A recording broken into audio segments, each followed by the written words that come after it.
Bienvenue pour notre session Sénat là.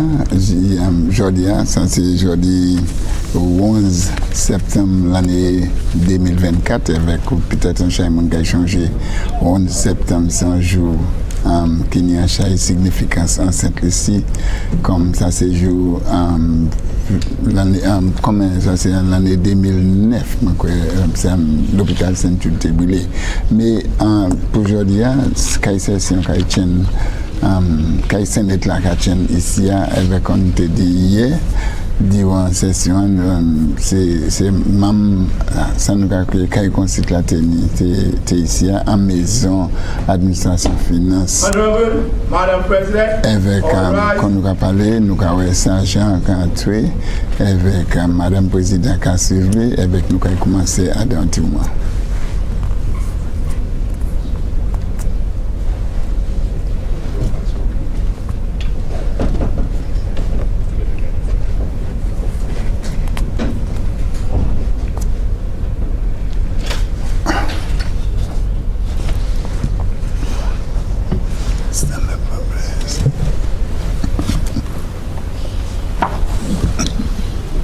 Almighty God, by whom alone kings reign, and princes decree justice, and from whom alone cometh all counsel, wisdom and understanding, we thy unworthy servants here gathered together in thy name, do most humbly beseech thee to send down thy heavenly wisdom from above, to direct and guide us in all our consultation, and grant that we, having thy fear always before our eyes, and laying aside all private interests, prejudices, partial affection, the result of all our counsel may be to the glory of thy blessed name, the maintenance of true religion and justice, the safety and honor and the happiness of the King, the public will, peace and tranquility of St. Lucia, and the uniting and the knitting together of the hearts of all persons and estates within the same, in true Christian love and charity one towards another, through Jesus Christ our Lord.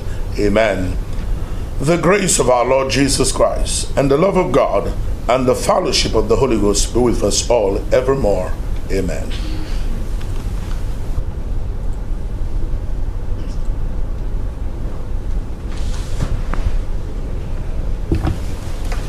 Thank you, Bishop.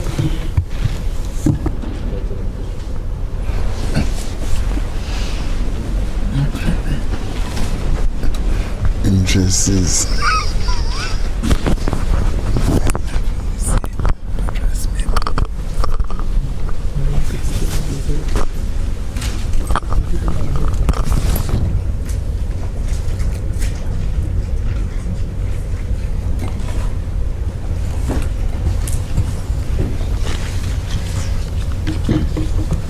Madam Clerk, could you kindly administer the oath, please? Thank you.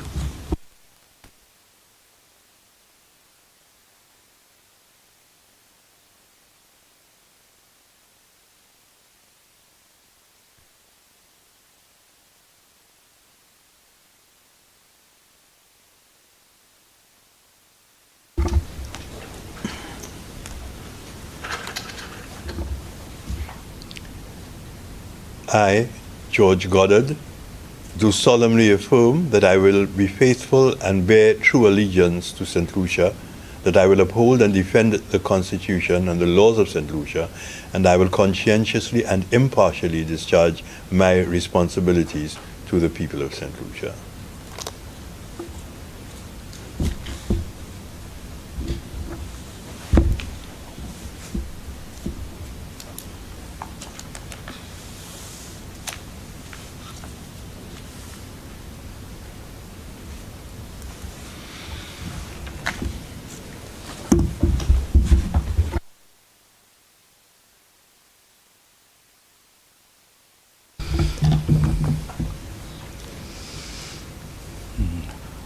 I, Didier Felician Shelton Daniel, do solemnly affirm that I will be faithful and bear true allegiance to St. Lucia, that I will uphold and defend the Constitution and the laws of St. Lucia, and I will conscientiously and impartially discharge my responsibilities to the people of St. Lucia.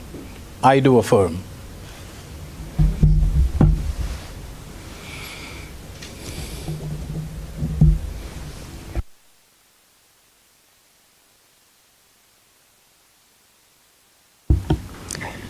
Thank you, Madam Clerk. Good morning, Senators. Good morning, Senators. Just checking to make sure. I have received correspondence from the Speaker of the House of Assembly advising that the following motions and bills were passed in the House of Assembly and forwarded to the Senate for its concurrence. Public Finance Management Act, Resolution of Parliament to authorize the Minister of Finance to guarantee borrowing for the St. Lucia Development Bank for the housing sector and productive sector of St. Lucia. Public Finance Management Act, Resolution of Parliament to borrow for capital and current expenditure to finance emergency cleanup and the restoration of critical infrastructure projects. And the bills, Eastern Caribbean Asset Management Corporation Amendment, Companies Amendment Bill, Cooperative Societies Bill.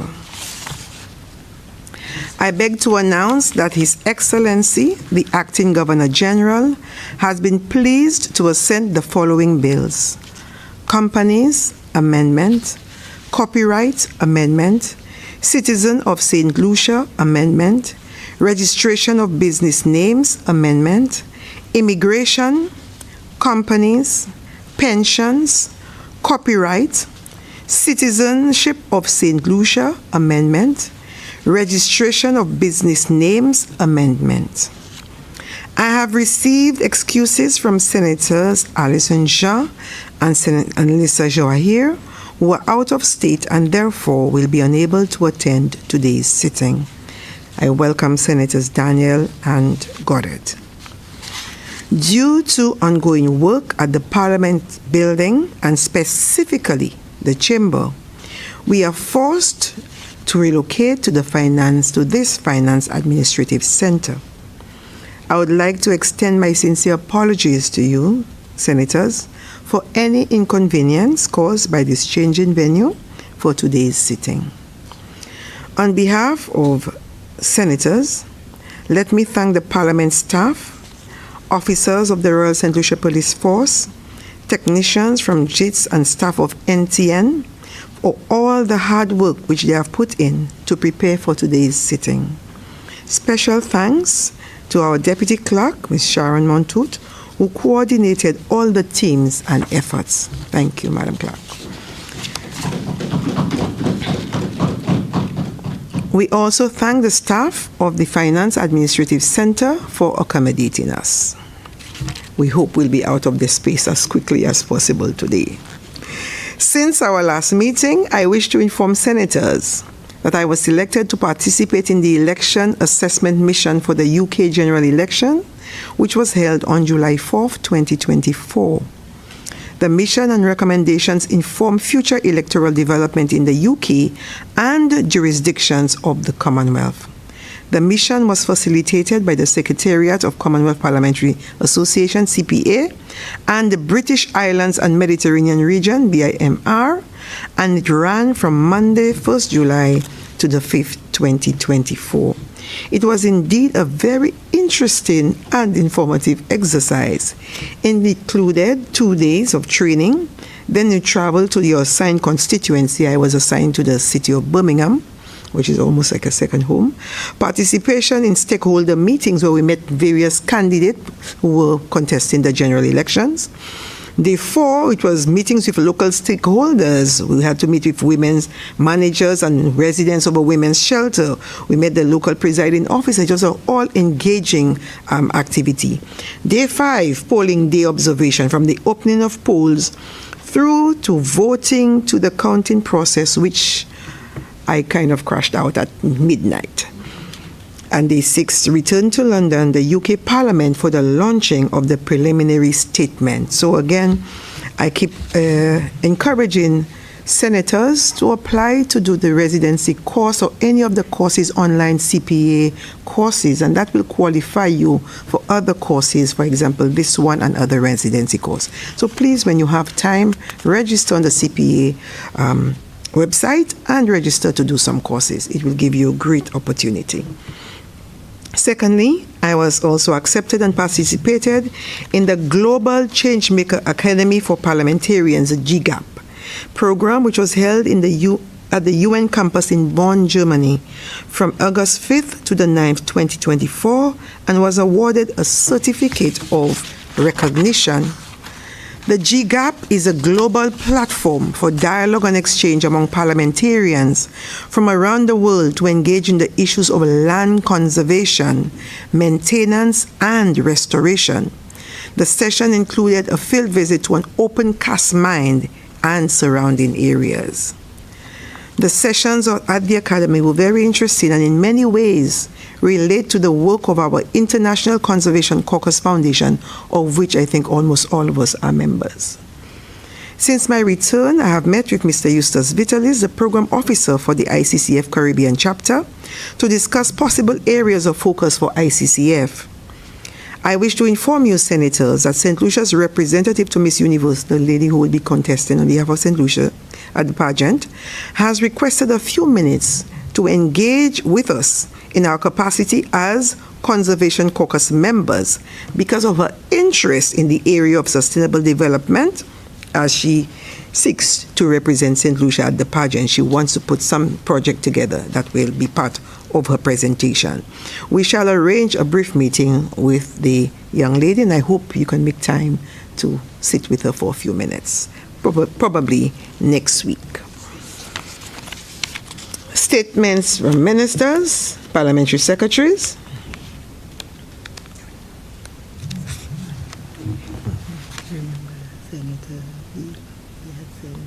Oh, yes, my apologies.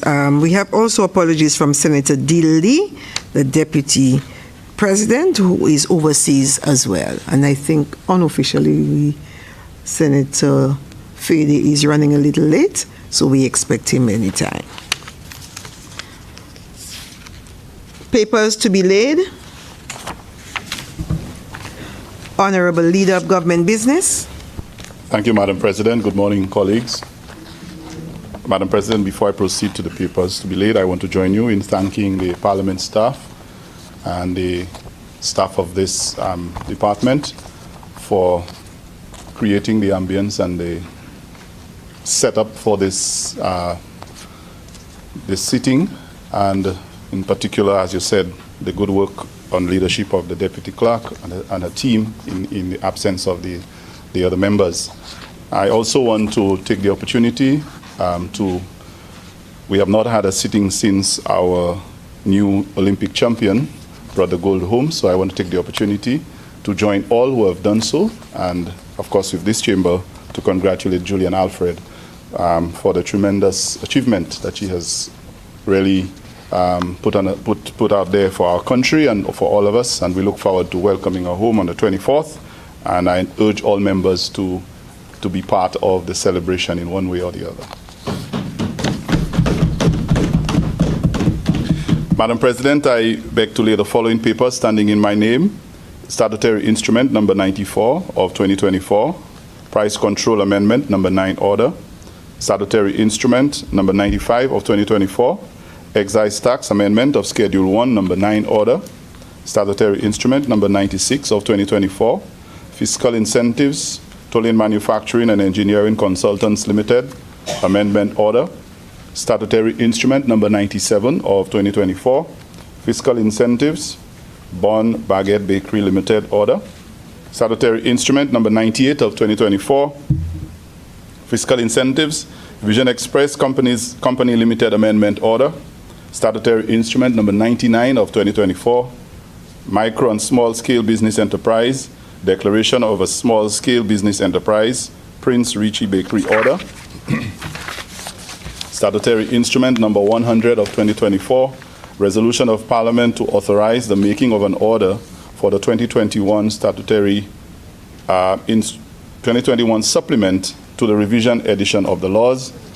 Statutory Instrument number 101 of 2024, 2021 supplement to the revised edition of the laws commencement order. Statutory Instrument number 102 of 2024, Tourism Incentives GPH St. Lucia Limited order. Statutory Instrument number 103 of 2024, Price Control Amendment number 10 order. Statutory Instrument number 104 of 2024, Excise Tax Amendment of Schedule 1 number 10 order. Statutory Instrument number 105 of 2024, Special Development Areas Amendment of Schedule 1 number 2 order. Statutory Instrument number 106 of 2024, Citizenship by Investment Amendment number 2 Regulations. Statutory Instrument number 107 of 2024, Physical Planning and Development Environmental Protection Area, Peters Management Area Order. Statutory Instrument number 109 of 2024, Fiscal Incentives Excelsior Management Incorporated Order. Statutory Instrument number 110 of 2024, National Insurance Corporation Amendment Regulations. Statutory Instrument number 111 of 2024, Price Control Amendment number 11 Order.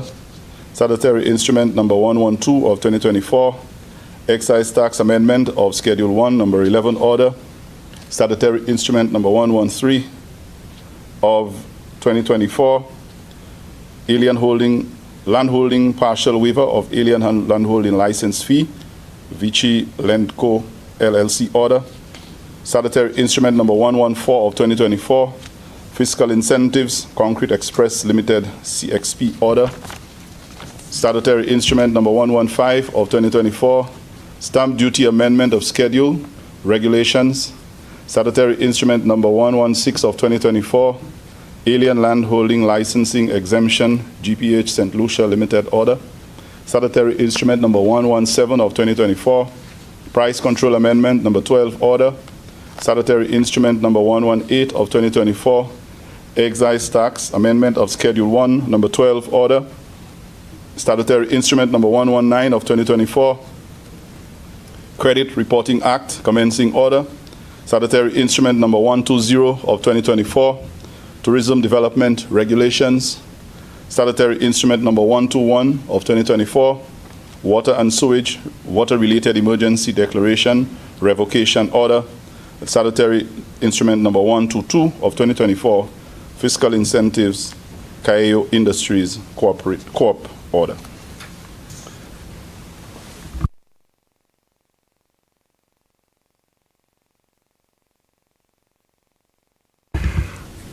Motions. Honorable Leader of Government Business.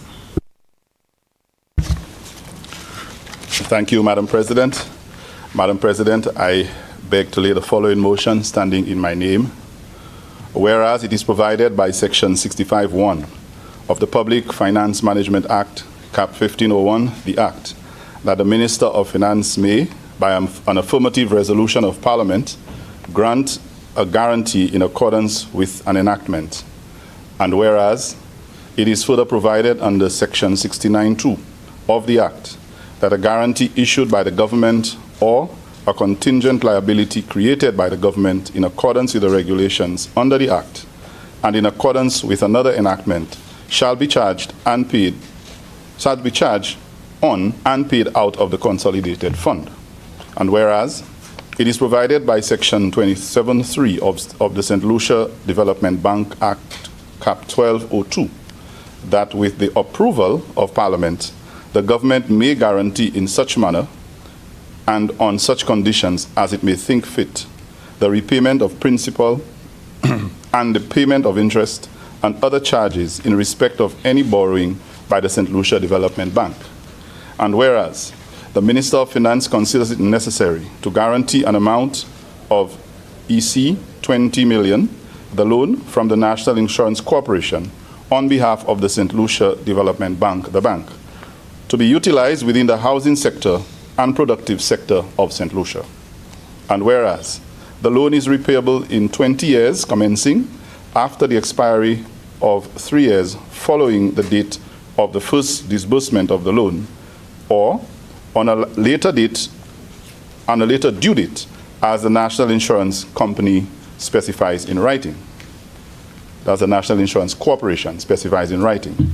And whereas the repayment of the loan is in quarterly installments of equal, blended, and successive aggregate payments commencing on the earlier of the 31st day of March 30th day of June, 30th day of September, and 31st day of December of each year after the grace period of 3 years after the date of the first disbursement of the loan, or on a later date as the National Insurance Corporation specifies in writing.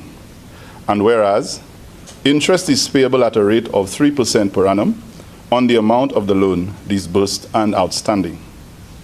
Be it resolved that Parliament authorizes the Minister of Finance to guarantee an amount of EC 20 million, the loan from the National Insurance Corporation on behalf of the St. Lucia Development Bank, the bank, to be utilized within the housing sector and productive sector of St. Lucia.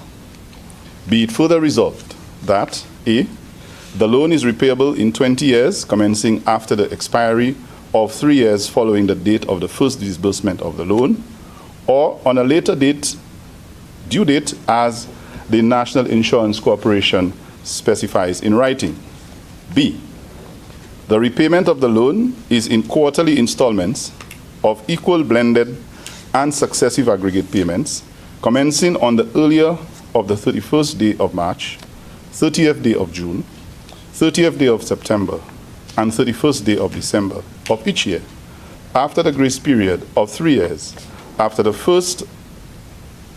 date of the first disbursement of the loan, or on a later date, as the National Insurance Corporation specifies in writing. C, interest is paid at a rate of 3% per annum on the amount of the loan, or payable, interest is payable, at a rate of 3% per annum on the amount of the loan disbursed and outstanding. And Madam President, I would wish to provide some further explanation with regard to this motion.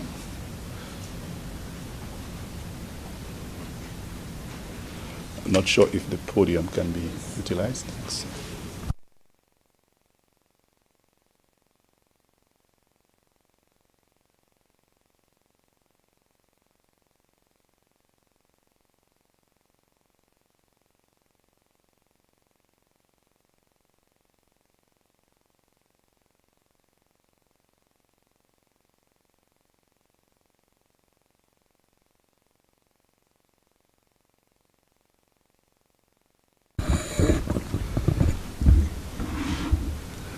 Thank you, Saj.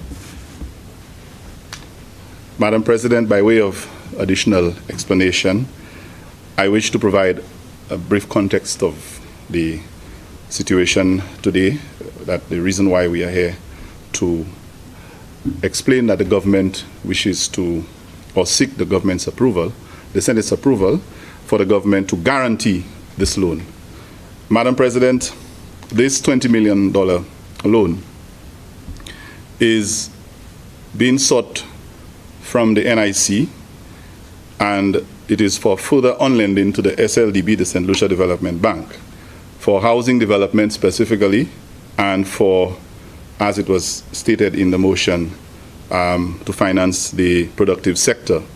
And the productive sector includes a number of areas, including education, agriculture, and so on. Madam President, the St. Lucia Development Bank is partnering with the NIC for that venture. And of course, it's not for the first time that these entities have partnered with the government to secure finance for projects and government initiatives. So what we know for sure is that the SLDB has a very good reputation in terms of honoring its commitments.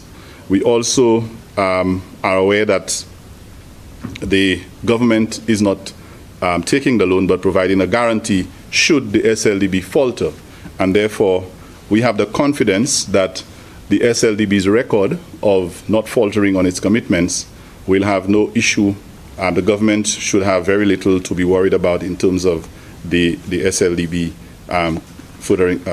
honoring its commitment on that loan. And so this guarantee is being given with a lot of confidence. Madam President, the interest rate being mentioned is very, very encouraging, very concessionary, 3%. And the on-lending that the SLDB will do, we would anticipate it would be not much higher than the actual rate, and perhaps in the range of 4 to 5%. What will the money be used for, Madam President? In the motion, it specifically stated housing development and productive sector. So if I may just mention a few of the areas with regard to housing.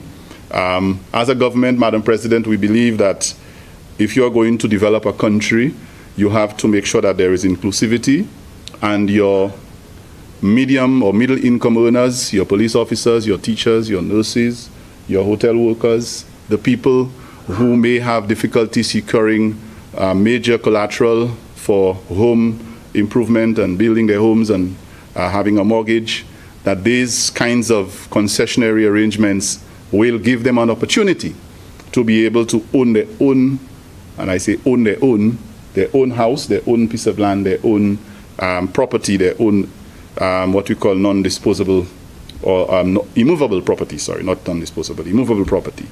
Madam President, with regard to the housing component, the government is also waiving stamp duty on any loan that is 400,000 or less.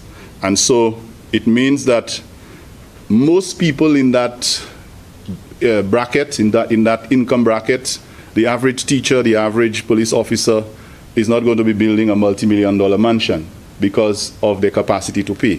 They would be trying to build homes in that range. And so we know that that target area, and anybody who makes any less than them, you would not expect them to be trying to obtain loans of millions. And so that would be a very welcome initiative that the government is putting in place, where stamp duty is waived for these people. And if we do the math and we calculate how stamp duty is charged, we can see it somewhere in the range of what, 2% of the loan, of the amount. And if we take 400,000 and do the math, we will see the amount of money that the average person, the average lender, is going to save on these conditions. Madam President, in addition, the legal fees will be waived, and legal fees up to $100,000 will be waived on legal fees. And again, $1,000 in the pocket of an average public servant is significant. There are people who make less than $1,000 for the month, and with the minimum wage, we'll fix that. But as we speak, that is also welcome, and the loan will be fully financed once you qualify, and that is another headache that a lot of our public servants do not need. That is coming on top of previous initiatives by the government, Madam President, to have removed VAT on building materials. Because if people are taking loans to build, it is all well and good to give them the loan. You give them the money and they have secured it with this arrangement. But then, if they have to pay less for the building materials, it means that they get more value for their $400,000 or less. So the government has, ahead of this arrangement, removed VAT on building materials, so they can do a lot more with the amount that they are securing. Madam President, in terms of the financing of the other initiatives, aside from the housing, the productive sector, some of the areas that will be benefiting from these monies, Madam President, is the SMME, which we know, the Small, Micro, and Medium Enterprise Program development, that we have invested $10 million in, and we can see the benefits where a lot of our small business people in this country have taken advantage of, and some of these monies will be used to further strengthen that initiative. Some of it, Madam President, will be going towards the agricultural sector, and we have seen a number of initiatives that have given a boost to the sector. We have seen the provision of water tanks. We've seen farmers who were affected by storms and other natural occurrences have received assistance. Madam President, we have seen inputs being given, fertilizers, and so we want to continue greenhouses and other. Right now we have the Farm Assistance Program being brought back to assist farmers in being able to be more efficient on their farms. So these initiatives in agriculture will benefit from that loan. There will also be the issue of bridging finances for contractors. And we see sometimes some of them struggle to be able to deliver because of the capacity and that will also assist them. Madam President, some of this money will be used to finance educational loans to complement the hundreds of scholarships, bursaries, and other initiatives that the Education Ministry has undertaken, and the Parliamentary Secretary for Education is here, although today she may be wearing a different cap.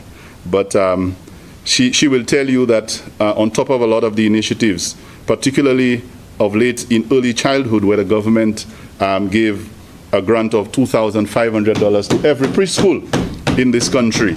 And I say to every preschool, no discrimination, that they, and also to assist every school, every preschooler who has to pay, especially the private ones who have to pay monthly to these administrators. The government is contributing towards their payment as well. So both the administrator and the parent of the preschooler is benefiting. These are some of the initiatives that some of this money will be used to finance. Madam President, one may ask, why is the NIC able to provide a $20 million loan to on-lending, for on-lending to the St. Lucia Development Bank? The reason, Madam President, is because the NIC has developed the capacity to do that. They have the capacity to do that. And this time, these monies are going directly into our local sectors. And Madam President, the NIC over the years, the way it has been structured and managed, is one of the most successful institutions in this country. Why? Because they have been able to leverage their assets and they've grown. Madam President, right now in this country, we have the highest number of persons who are contributing to the NIC. I'll say that again. The highest number of contributors to the NIC. And why is that so, Madam President? That is so because we have more people working. We have the lowest unemployment rate that we have seen in almost the history of this country. And this is telling us that since more people are working, more people are paying NIC, NIC is collecting more money, and NIC's capacity is growing. So we are very happy that because of the consecutive 3 years of consecutive economic growth, that we are now able to see that redound into better employment opportunities and more financial power by the NIC to be able to now provide financing for the SLDB to give that assistance. Madam President, I believe that this initiative is nothing less than an investment in our public sector, in our productive sector, and in the housing sector. Madam President, I really believe that if we as a government can continue to find ways to leverage the capacity of our local institutions like the NIC to be able to provide financing for initiatives that will boost our housing sector, our education sector, our SMME, and other our small businesses, other areas that build the capacity of our people, that we will be true to the jingle that NIC uses, which says for the benefit of us all. And us all means that no one is excluded, and every St. Lucian stands to benefit from this initiative. And for this reason, Madam President, I ask that this Senate gives its full support to that motion. I thank you. Senators, the question is that Parliament do authorize the Minister of Finance to guarantee an amount of EC $20 million, the loan, from the National Insurance Corporation on behalf of the St. Lucia Development Bank, the bank, to be utilized within the housing sector and productive sector of St. Lucia. Be it further resolved that A, the loan is repayable in 20 years, commencing after the expiry of 3 years, following the date of its first disbursement of the loan, or on a later due date as the National Insurance Corporation specifies in writing. B, the repayment of the loan is in quarterly installments of equal blended and successive aggregate payments commencing on the earlier of the 31st day of March, 30th day of June, 30th day of September, and 31st day of December of each year, after the grace period of 3 years, after the date of first disbursement of the loan, or on a later due date as the National Insurance Corporation specifies in writing. And C, interest is payable at a rate of 3% per annum on the amount of the loan disbursed and outstanding.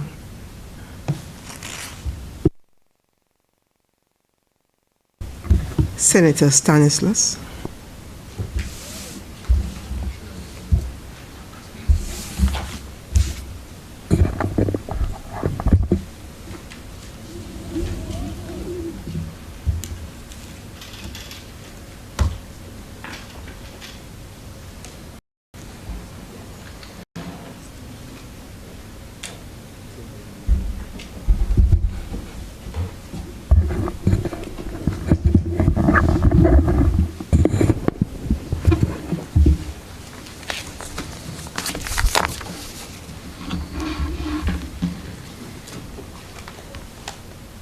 Thank you, Madam President. Madam President, I rise today to add my voice to the motion as presented by the Leader of Government Business. The motion to guarantee a loan of $20 million to the SLDB from the NIC. An initiative, Madam President, to be utilized within the housing and productive sectors of the economy. Madam President, while I wholeheartedly support the objective of this initiative, I must express my deep concerns regarding the government's poor record in economic and financial management, particularly debt management. The initiative, Madam President, which involves the SLDB's borrowing of $20 million and government putting up a guarantee, is a commendable effort to address the pressing issue of housing affordability in our nation. However, I am compelled to question the government's decision to guarantee this loan, given its abysmal track record in managing the country's finances. It is instructive to note, Madam President, that though the government of St. Lucia isn't directly borrowing this $20 million, the amount is added to our debt stock as it becomes a contingent liability and raises our already high debt to GDP ratio to what is internationally considered as beyond prudential. If the SLDB, Madam President, fails to repay this loan for some unplanned reason, the government of St. Lucia is obligated by law to repay it from the pockets of the taxpayers of this country. Madam President, it is alarming to note that the government's debt management has been woefully inadequate, with our debt to GDP ratio standing at 72.9% as of December 2023. This, Madam President, is a staggering increase of 8.8% from 69.2% in December 2022. Last year, Madam President, our debt grew by a gigantic $388.4 million. This, Madam President, does not even account for the hundreds of millions of dollars that this government has already borrowed this year. Furthermore, since assuming office just over 3 years ago, this government has borrowed excessively, raising our debt stock by over $1 billion. The consequences, Madam President, of the heavy and carefree borrowing of this government is that the taxpayers of this country have to repay over $1 million a day. This is an astronomical obligation that this government, Madam President, has placed on the backs of the people of St. Lucia. The burden of repaying this debt will not fall on us, the politicians and lawmakers, but on the children, grandchildren, and great-grandchildren of this country for decades to come. Madam President, I am also concerned about the lack of transparency and accountability in the government's financial dealings, particularly in cases where borrowings in the hundreds of millions of dollars is concerned. We can go back to the recent guarantee, Madam President, of $80 million for the St. Lucia National Lotteries Authority, without providing estimates, scope of works, or putting the projects to tender, is a glaring example of this government's disregard for prudent financial management. This situation appears to be a deliberate attempt, Madam President, to circumvent the dictates of the Finance Act and the Procurement Act, facilitating the awarding of contracts and jobs to favored political, family, and bosom individuals without the essential financial scrutiny.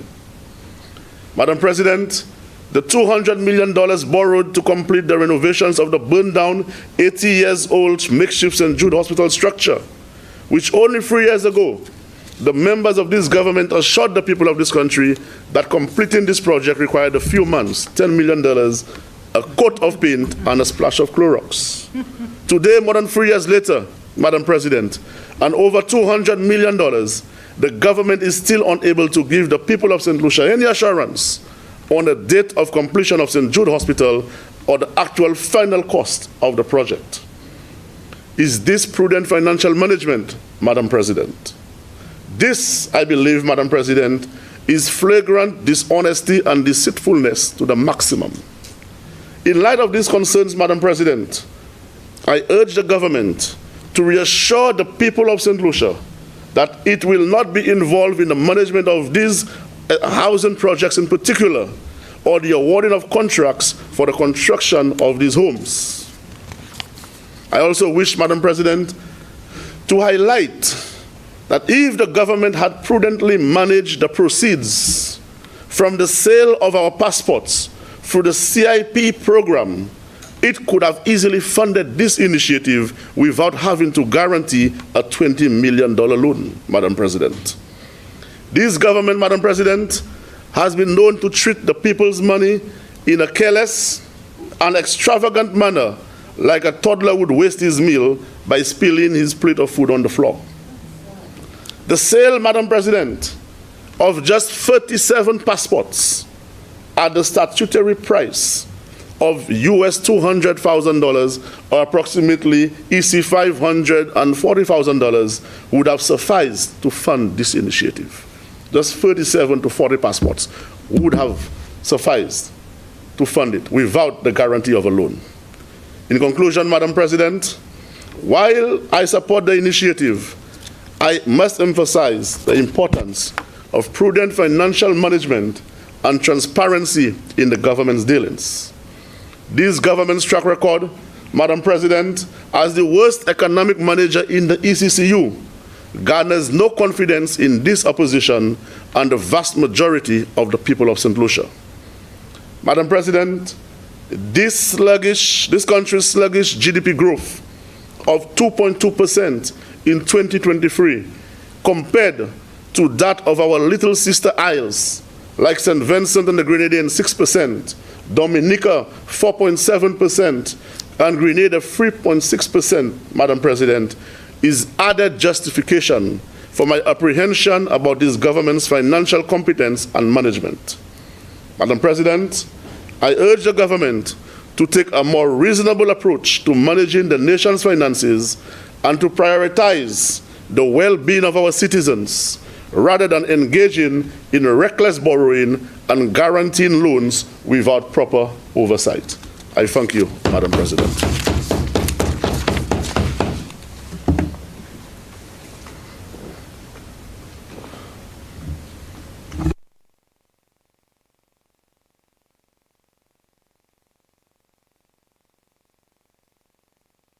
Senator Gibeon. Thank you, Madam President. Madam President, I want to provide a brief response to the member opposite, who obviously did not have any reason or could not find any, and he was quite smart in firstly establishing that he supports a good initiative I give him credit for that. And I think, and I'm hoping that as he continues to mature politically, that he will see the merit in saying those things when they need to be said. But of course, not having anything to criticize with regard to the initiative of making these funds, first of all, securing them and making them available to go back into the pockets of every sector almost in this country. He did what the opposition has been doing for the last few months and took a jab at a few other things. And I think he was quite skillful in finding a way to connect the opposition's favorite obsession, which is CIP, to the conversation. And so, Madam President, I want to, first of all, respond to the issue of prudent management of the finances of this country, which is a point he made. And while he attempted to sort of say that the government, this government, the Labour Party government, does not have a very good track record in financial management. But the mistake he made, Madam President, was to begin to look at figures. Because you see, there's an old saying that the figures never lie.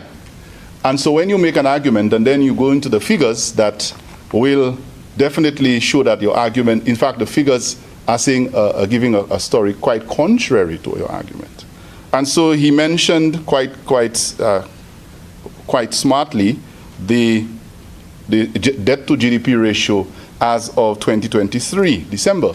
And I quoted, I took note of the 72.9% that he gave. And he tried to juxtapose that against 2022. So he's accounting for 1 year of our government where the debt to GDP ratio moved from a few points.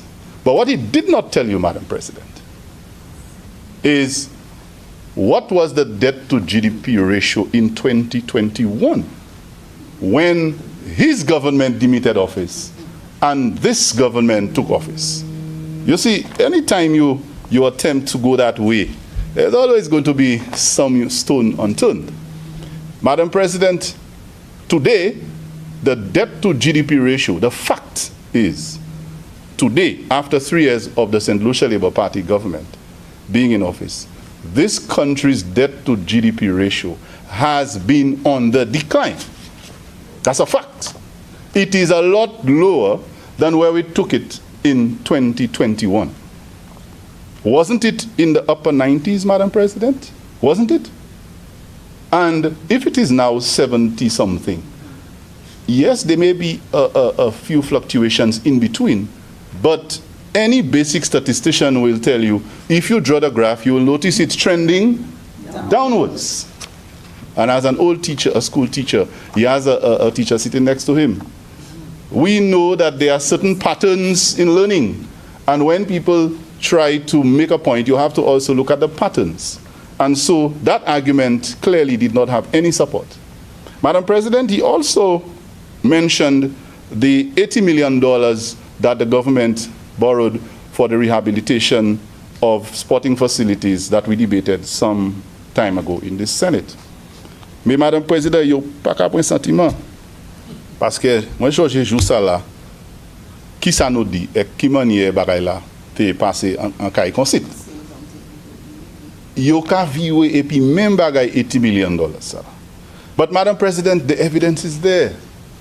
That $80 million has gone very, very far. In fact, it would be interesting to quantify the returns on the investment of that $80 million. Because one of the main reasons why we had to go and do that rehabilitation was to make sure that St. Lucia was ready for the T20 ICC World Cup that was hosted this year. And no one can doubt that of all the venues in the Caribbean, St. Lucia was rated and is still considered as the best venue. Not only because of the hospitality and the warmth of the people, but of the quality of the venue, the Beau Séjour or Darren Sammy Cricket Ground, the pitch, the playing surface, the outfield, the facilities, the media, everything is top class. Even better than America when we hosted. And yes, because there were some games hosted in the US. And when compared, because the US was a joint host with the Caribbean, very good observation. Thank you, my colleague there.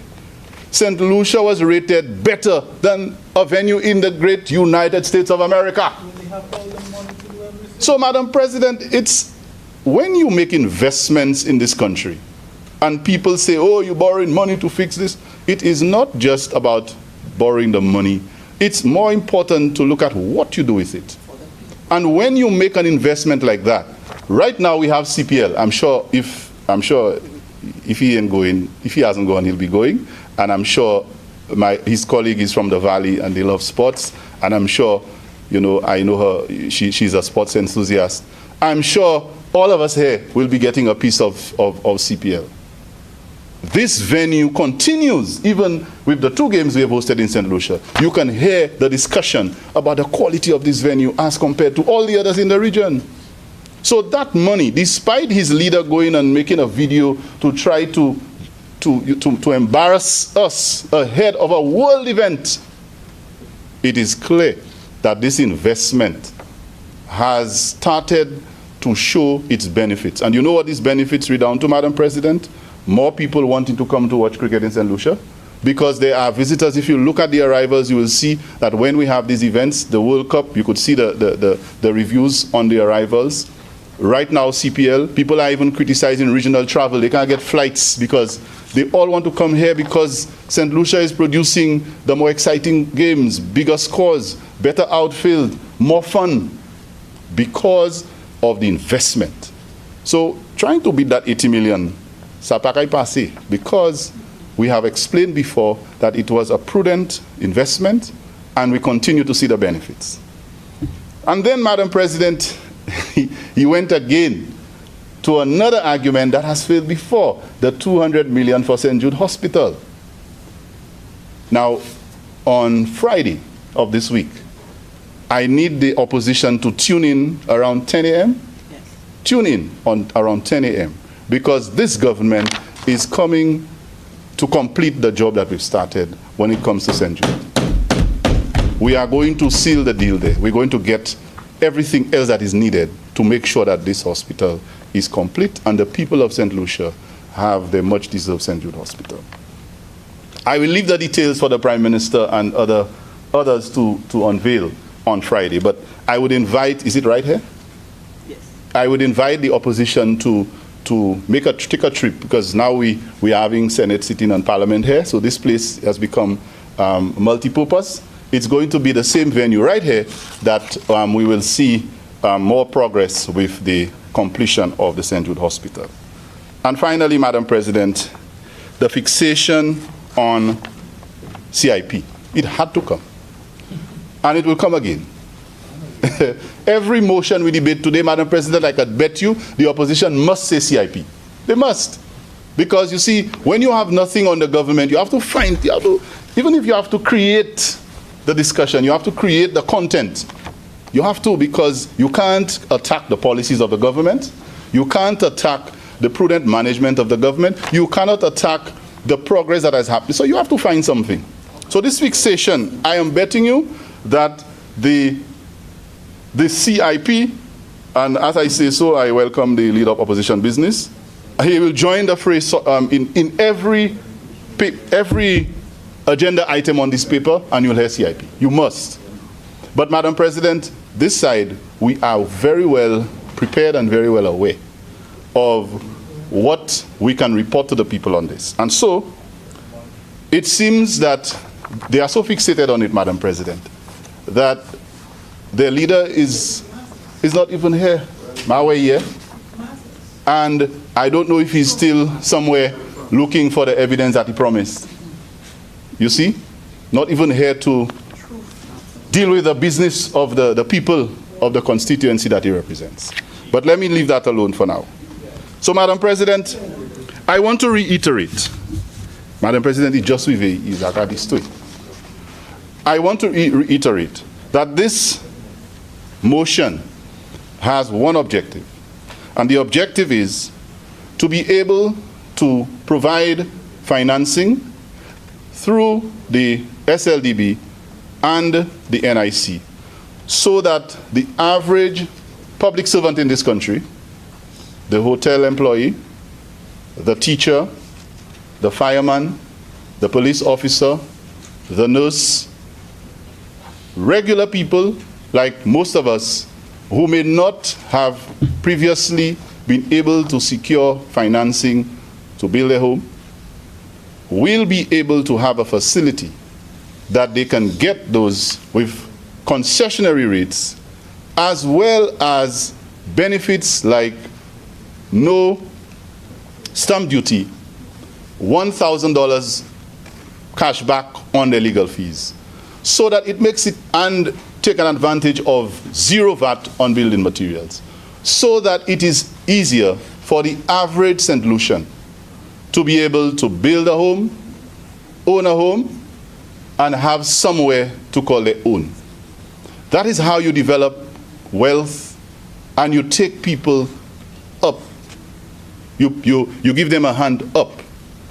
And once you can grow that sector of your country, once you can expand that sector, the working class can grow, then these are the people who spend the most money. Madam President, these millionaires and super rich people, they don't spend money, they make money. They find ways to make money. The people who just get paid and go to the market and go to the supermarket and go to the stores and spend, giving the economy a boost and stimulation, are those people. If you go to any supermarket, anywhere, any clothing store in this country now, 90% of the people you see there are the people who make the people who don't make a lot of money. The people who get paid maybe every fortnight, every week, every month, and they don't own big businesses. They are the ones who continue to make sure that our cash flow in this country are good. So you have to find ways to stimulate that sector. And this is what this initiative does. And so, Madam President, I'm very happy that it is happening, and I urge all St. Lucians to take advantage of this opportunity. And one more thing I would want to encourage. While we encourage people to build and own their own home, some of us as St. Lucians, we have a habit of not taking heed of good advice from experts. We have a lot of our St. Lucians who make poor choices in terms of the location of where they decide to build. Let's assume that you have secured this nice loan of $400,000 and you're going to put it into a home. A home is almost like a lifetime investment. You don't want to put that money into a home and you choose to build it somewhere that it will be destroyed in the next flood. So we discourage people from, building in areas where, it's prone to flooding, slopes, and there are areas for housing development that the country are being earmarked. We encourage people from those areas to take advantage of the opportunities to own land in those development areas, in the north as well as in the south. So I hope that St. Lucians will do so, and we will all benefit as the average St. Lucian from the opportunity to secure finance for housing, as well as all the other sectors that we were able to highlight for this initiative. I thank you, Madam President.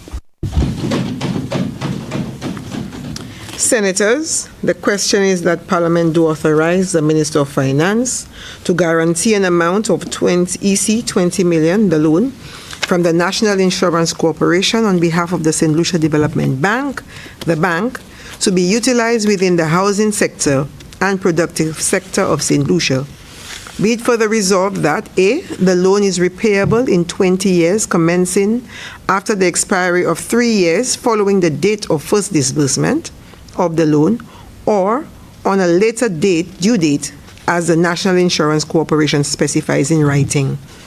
B, the repayment of the loan is in quarterly installments of equal blended and successive aggregate payments commencing on the earlier of the 31st day of March, 30th day of June, 30th day of September, and 31st day of December of each year, after the grace period of 3 years, after the date of its first disbursement of the loan, or on a later due date as the National Insurance Corporation specifies in writing.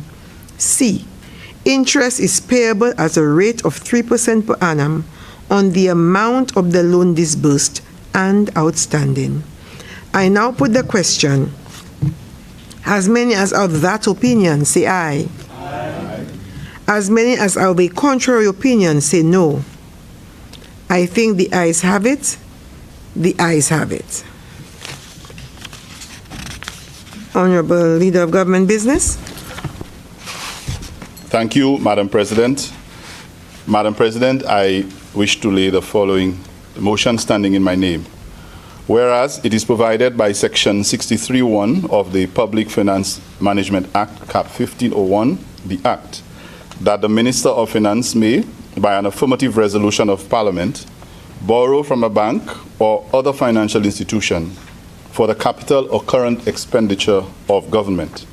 And whereas it is further provided by Section 64 of the Act that money borrowed by the government must be paid into and form part of the consolidated fund. And whereas the Minister of Finance considers it necessary to borrow the amount of US $1,500,000 from the special funds resources of the Caribbean Development Bank, the bank, to finance the emergency cleanup and restoration of critical public infrastructure projects, the loan. And whereas the loan is repayable in 60 equal or approximately equal and consecutive quarterly installments on each due date. And whereas the loan payments may commence on the first day of January, the first day of April, the first day of July, and the first day of October of each year after the grace period of 5 years following the date of the loan, or such later date as the bank specifies in writing.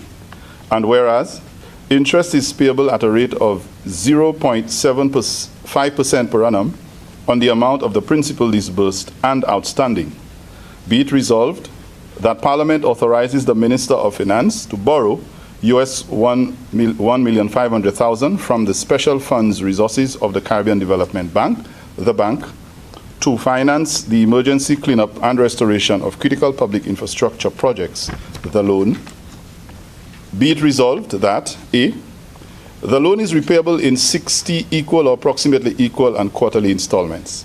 B, loan payments commence on the first day of January, the first day of April, the first day of July, and the first day of October of each year, after a grace period of 5 years, following the date of the loan, or such later date as the bank specifies in writing.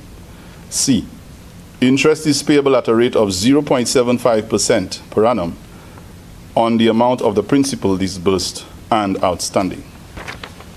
Madam President, with regard to this motion, there are two things that are critical. One is the purpose of the loan, and as well as the timing of the request. First of all, we have to go back to last year, December, I think it was, not December, November 6th, I think it was, where we had November 6th of 2022. We had a very unusual occurrence with the weather in this country. I was in the south, I was home, and it was nice and sunny, normal day. And I'm checking out social media and I'm seeing vehicles floating, floods. I'm thinking, where is this? And then I'm being told that it was in the north. I'm thinking, what's going on? And there were several inches of rain that came down. The heavens opened, and in about 3 hours, there was severe damage. And that's a lesson for us in terms of climate change and some of the things that happen when we, what it means for us as a small island. And that's why I made the point in the first discussion about St. Lucians choosing where they decide to build.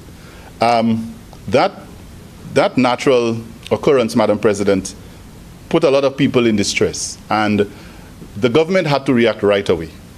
There were people who had lost their property, there was damage to infrastructure, and there was a lot that really affected, especially people in the north, the Grosile constituency, and all 5 of the Castries constituents: Castries North, Castries East, Castries South, Castries Central, Castries Southeast. All of these areas were affected, seriously affected, in one way or another. And the Ministry of Infrastructure had to quickly get active, and they did an assessment, and the damage was estimated to be in the range of about $9 million. Can you imagine, in 3 hours of rain, $9 million worth of damage, because you had several inches of rain. And so the government had to make a decision to begin to deal with the problem, because it's an emergency. And whereas the CDB did send its experts down to do some assessment and agreed for what we call an IRL, an immediate response loan, to address the matter. But Madam President, all of us in this chamber know all the red tape with regard to securing finances from these institutions. And if the government had to wait to start, to wait for CDB to get the funds to start responding, you know, people would be it would be a disaster. So this really, the government had to take a decision to go ahead and respond with repairs to drains and bridges and retaining walls and all the other roads and the other areas that were affected by that event, and in order to make a timely intervention. And of course, having expended the monies, all the arrangements were made for the loan to be procured, but it is 8 months since that initial assessment was done. And so really what is happening is that the government is seeking to secure these funds from the CDB to replenish the monies that they have already spent. Of course, it is not all, because if you do the math, 1.5 million US is about 4 million EC. So there still would be more money required to satisfy the assessment. But I believe that the response that has been given has brought a significant level of relief to the people and the communities that were affected.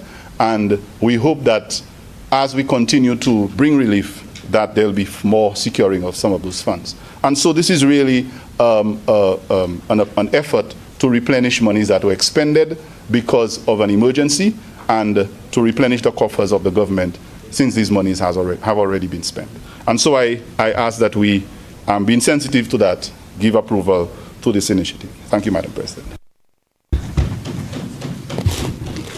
Senators, the question is that Parliament do authorize the Minister of Finance to borrow US $1,500,000 from the Special Funds Resources of the Caribbean Development Bank, the bank, to finance the emergency cleanup and restoration of the critical public infrastructure projects, the loan. Be it further resolved that A, the loan is repayable in 60 equal or approximately equal and quarterly installments. B, the loan payments on the first day of January, first day of April, the first day of July, and the first day of October of each year, after a grace period of 5 years, following the date of the loan or such later date as the bank specifies in writing. And C, interest is payable at a rate of 0.75% per annum on the amount of the principal disbursed and outstanding. Senator Fede. Thank you, Madam President. Morning to my colleagues, Senator, and a special good morning to my friend, the leader of government business, who loves when I'm here. Madam President, it is always very astonishing to me that a government that has coined the term madi prete comes to the House on a regular basis to justify borrowing. Madam President, I love the government's own report on the economic and social realities of our country. You see how beaten up mine is? Because I do read it from time to time. And this book that the government side doesn't like is a very stark reminder of the realities of their own mismanagement of the fiscal situation in the country. Madam President, this book tells us that in the last calendar year, the government borrowed almost $400 million, $388 million to be exact. And it also tells us, Madam President, that the debt repayment of the country has now reached almost $1 million a day at a staggering $331 million. These are the realities that we're in under the St. Lucia Labour Party. Madam President, the debt grew by 8% of GDP, while the economy grew by just a meager 2.2%. It tells us this, Madam President, that we are borrowing 4 times faster than we are growing the economy. So I want to break this down to the average person watching the broadcast. If you are earning 4 times less than you're borrowing, it means that you're heading for a financial suicide cliff. It means that pretty soon you will be bankrupt if something is not arrested. This is the path that this St. Lucia Labour Party administration has placed this country in, a vortex of debt. $265 million for St. Jude's Hospital, while they told us in opposition that it was just $20 million. Just take some chemical and go and open the hospital, put some tiles. But it's taking them 3 years, Madam President, to put tiles and to put chemical, and we see they have borrowed at least $265 million. I mean, I'll never forget that. We were in government at the time. And the member for Labrie was famous for saying, oh, just open the place, man, open the place, open up the building. You know, put some chemical, tile the place, and give the people the hospital. It's been 3 years, Madam President. No clear announcements as to where we're at with the $265 million borrowed, or no updates on when the people will get to the hospital. But I do know, and I brought another report done by their own consultants, which suggested that if they had continued with what they call the box, the state-of-the-art modern facility, and I realize that this loan is being borrowed to respond to natural disasters. And, you know, it struck me there that how relevant it is. We're borrowing today to respond to clean up public infrastructures. 2 years ago, Madam President, part of this has got to be to ensure that we are proactive. And one of the ways in which we can be proactive in responding to these disasters is building hurricane-resilient buildings. And so what they call the box, Madam President, had a concrete roof to make sure that the public, one of the main hospitals in your country, didn't have to suffer the plight that we're going through now. Imagine, just to clean up the cemetery in Soufriere, that hasn't been done yet. You drive down the West Coast, days after the recent passage of the storm we had, and there were fallen trees and bushes, and there are still drains that are clogs from landslides. Very, very simple jobs, just to mobilize an excavator and get these things out of the way. We're allowing the citizens of our country to go through this ordeal of all of these dilapidated, disrupted infrastructure that they need on a daily basis, like roads and community centers, like the schools as well, that are very much at a risk, Madam President, because a lot of our school plans, which are built many, many, many years ago, still have the old building codes, which predates the high velocity and the strength of the winds that are necessary. And by the way, back to school was a chaotic experience for many principals and teachers. They're still working in classrooms. They're still repairing classrooms. And this is everything they do is chaotic. It's piecemeal. Is let's do that now. Let's put that over there. Yes. No coherent plan from the government. So I'm always very confused when we come for loans. Now, Madam President, the debt to GDP ratio is 72.9 or 73%. That's high. It means that every dollar the country makes, we are 73 cents in debt. That's where we are. And that's the situation where we are. But again, the government, they don't understand where we stand. Madam President, and then there's the phenomenon of policy loans. I love this phenomenon. They come and they say, well, you know, the CDB and the IMF, they told us that in order for us to get a loan these days, we must bring tremendous hardship on our people. We must make sure that they can seize properties of our individuals that are not their first or their dwelling home. I mean, at least they were smart enough to do that. But, Madam President, the policy loans are an indication that international agencies don't have confidence in this government to lend them anything. So what they have to do instead, they have to force them. They have to put the gun to their heads to say, I will only lend you money if you take care of your fiscal house, if you ensure that there's transparency.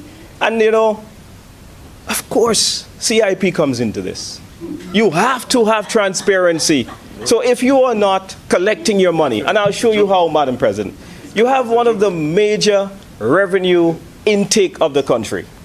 When St. Kitts and Nevis had their an IMF restructuring program back in 2008, thereabouts, they used the CIP money wisely. They collected their funds, and Madam President, they paid off the IMF very early. Imagine that, Senator Herod, a small island developing state says to the big, mighty IMF that I do not want your debt to be a yoke around my people's neck anymore. And I will free my people from your austerity measures, which is a usual practice of the IMF. Their solution, usually, Madam President, is that you need to cut expenses and put revenue on your people. Both of those are very, very painful measures for any government to do, whether you are St. Lucia or whether you're St. Kitts. So collecting the CIP funds, like St. Kitts did back then, is very crucial to make sure that we manage our fiscal situation. So if we're going to collect our monies to ensure that we can pay down on our debt, we can clear out our debt, we can reduce the debt to GDP ratio from 73% to the below prudential limit, which is 60, right? So once you're able to do that, Madam President, it means that you're in a good position. But what we want to do, we want to go to cocktail events and tell civil society agencies, and we're happy to say it, you know, they're happy to say it, Madam President, that the monies collected through the CIP program, through the real estate option, does not belong to the state. That's bad business. Bad business. And that's why we are here today. That's why you have to come and borrow, because you don't manage your revenue well. And so when you do that, when you give a Chinese company to go away with all of your revenue, and you don't ensure, and I want to quote the Prime Minister in his budget speech. The Prime Minister in his budget speech told the Parliament that the real estate option outperformed the donation option. Now, let me explain these two terms. What is the donation option? The donation option is when someone applying through the CIP makes a donation to the National Economic Fund. That National Economic Fund can use monies to go into whatever the government wants to do in terms of the management of its fiscal realities at any given time. And so while we pick up $100,000 to do that, in the real estate option, government fees is less than $100,000. So we give the developer $200. That's if we collect all the money legally. These days, I see that they're underselling the program, and there's evidence to show that the government is underselling. Not the government knows that there are agents out there that are underselling the CIP. Madam President. Because the Minister of CIP has said that he sent memos Senator to those agents. Daniel, Madam President, I wish to rise on a point of order, which what has is your to do point with of order, Senator? relevance, Madam President. We seem to have just, divulged or diverted into a CIP debate, and I don't see that on the other paper. You know, it's like all of a sudden we into. Let there be some order in here, please. And I wish you to, you know, examine properly the question of relevance. So yes, one can make a little reference, I think, to something in support of a point you're making, but it's like the leader of opposition business has veered off completely into turning this into a debate about the CIP, which it is not even remotely. Senator Daniel, please proceed, Senator. So under the revenue section of his speech, the Prime Minister said this. I want to remind senators. In the CIP program, government collected a reduced amount in the donation component to the National Economic Fund. That goes to the government. That's like a tax. That's like excise tax. That's like income tax.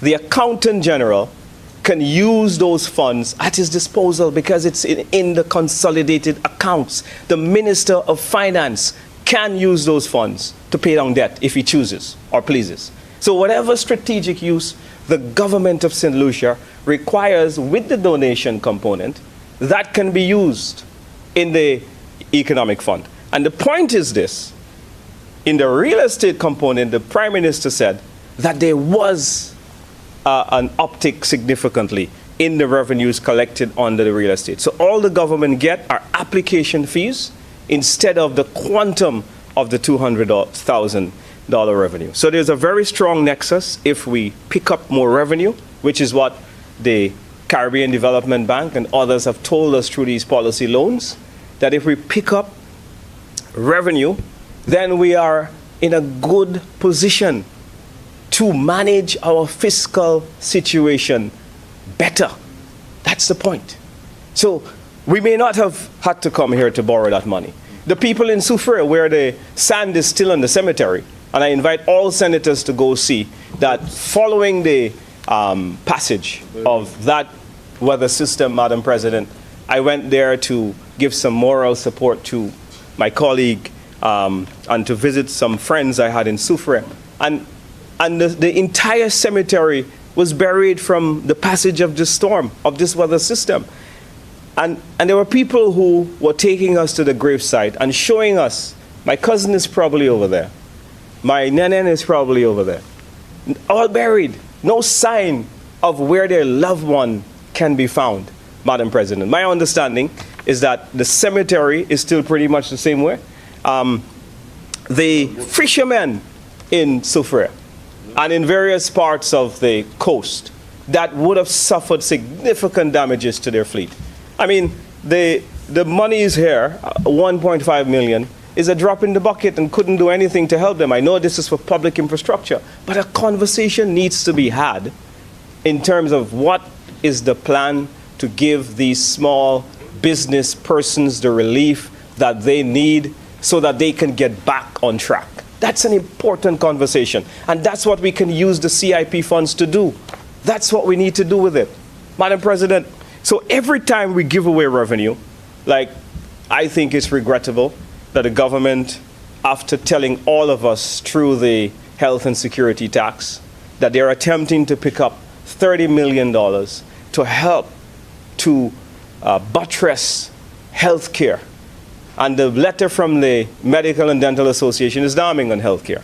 And the government told us that they are going to pick up this extra money to improve the services rendered in healthcare and national security.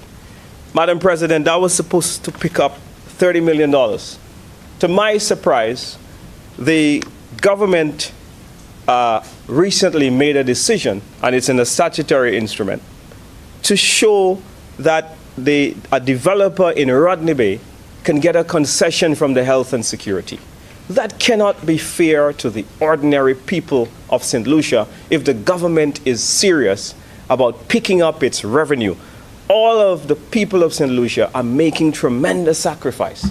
Why is it a developer should be excused of this tax while the people of St. Lucia have to pay from this?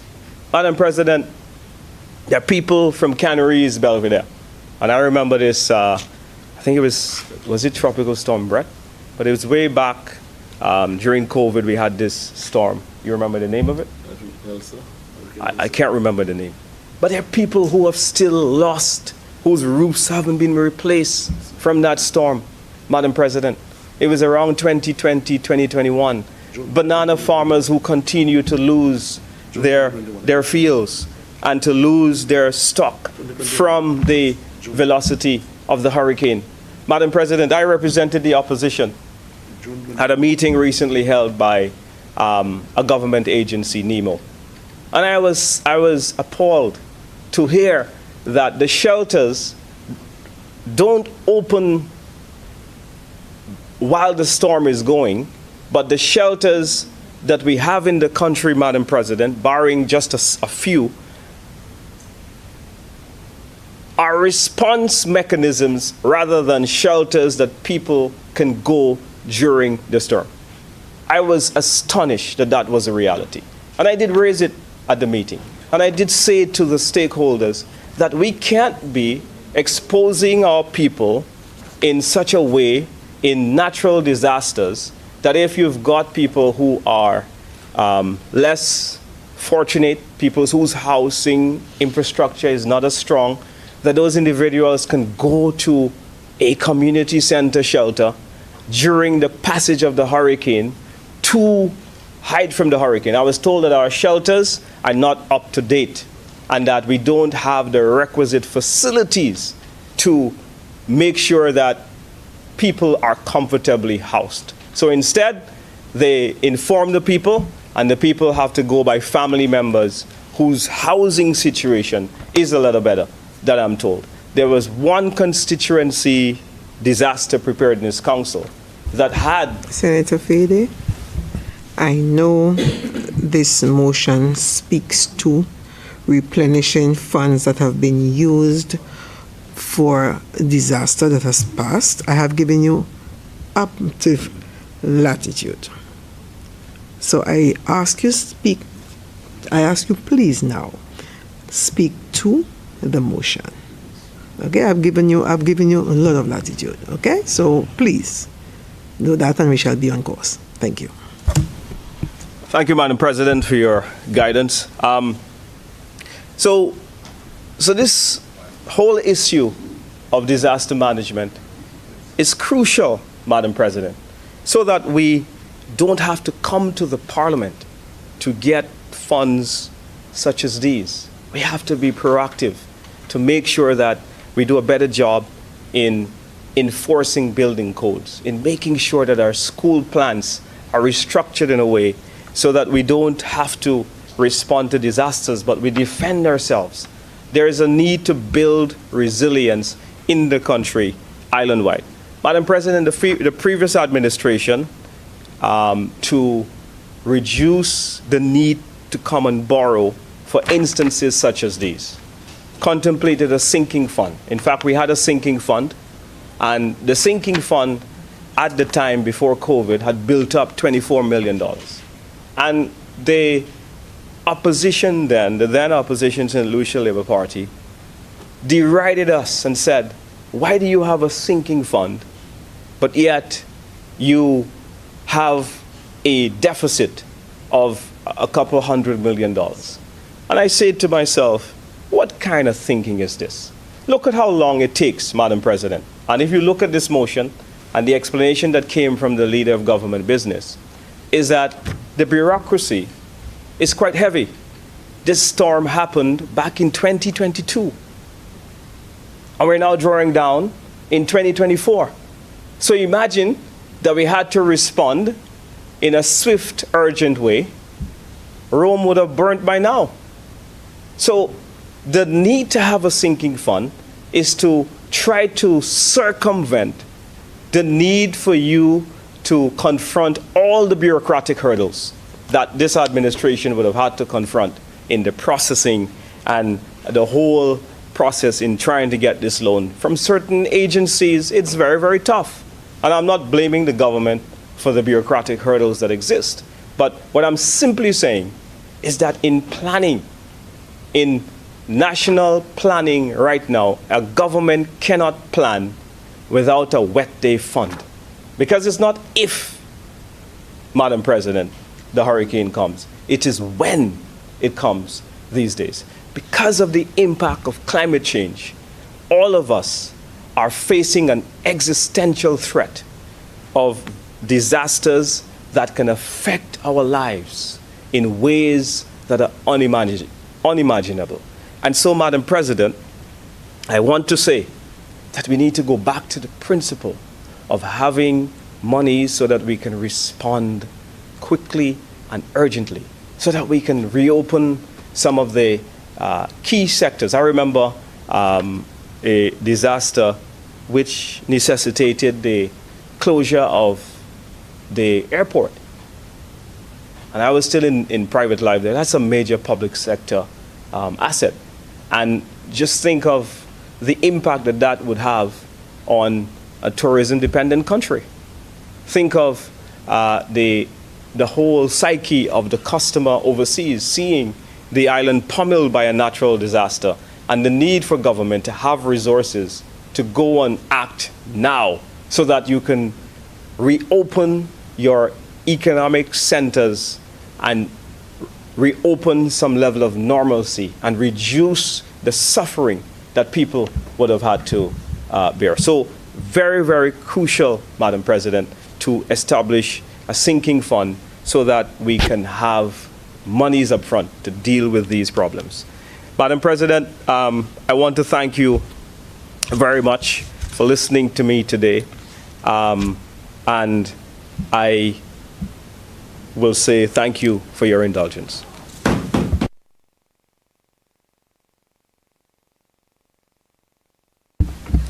Senator Stanislaus. Thank you, Madam President. I will be very brief, Madam President, in my delivery on this motion. Madam President, I was, when I saw this motion, I smiled because I thought to myself that something from this motion would have been assigned to the cleanup works in Soufrière, knowing that Soufrière was probably the only constituency that really got devastated by Hurricane Beryl about 2 months ago.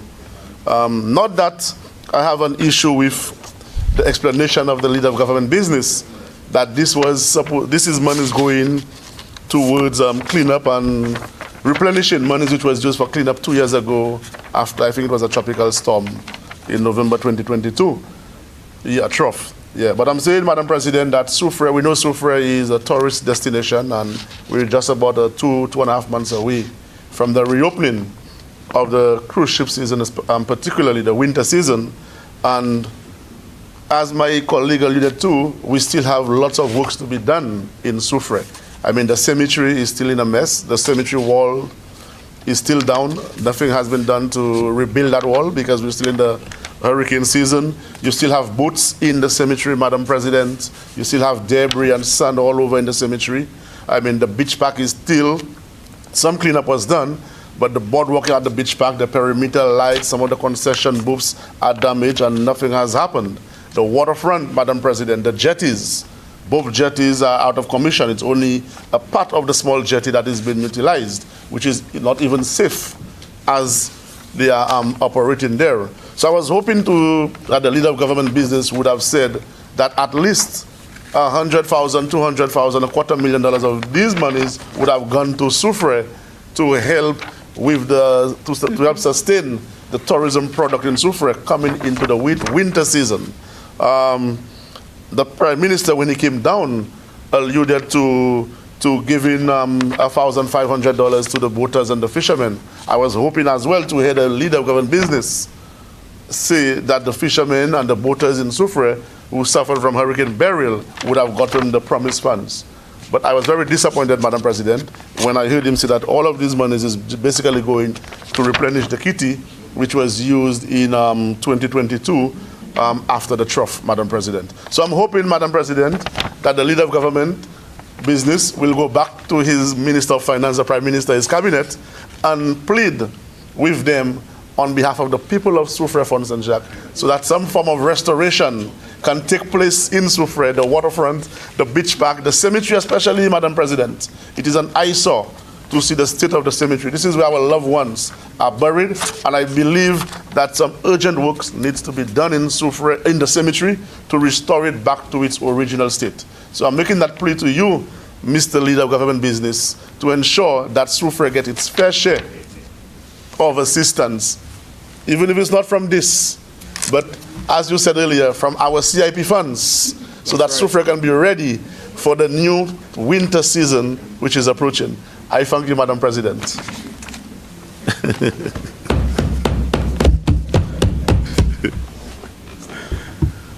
Honorable Leader of Government Business.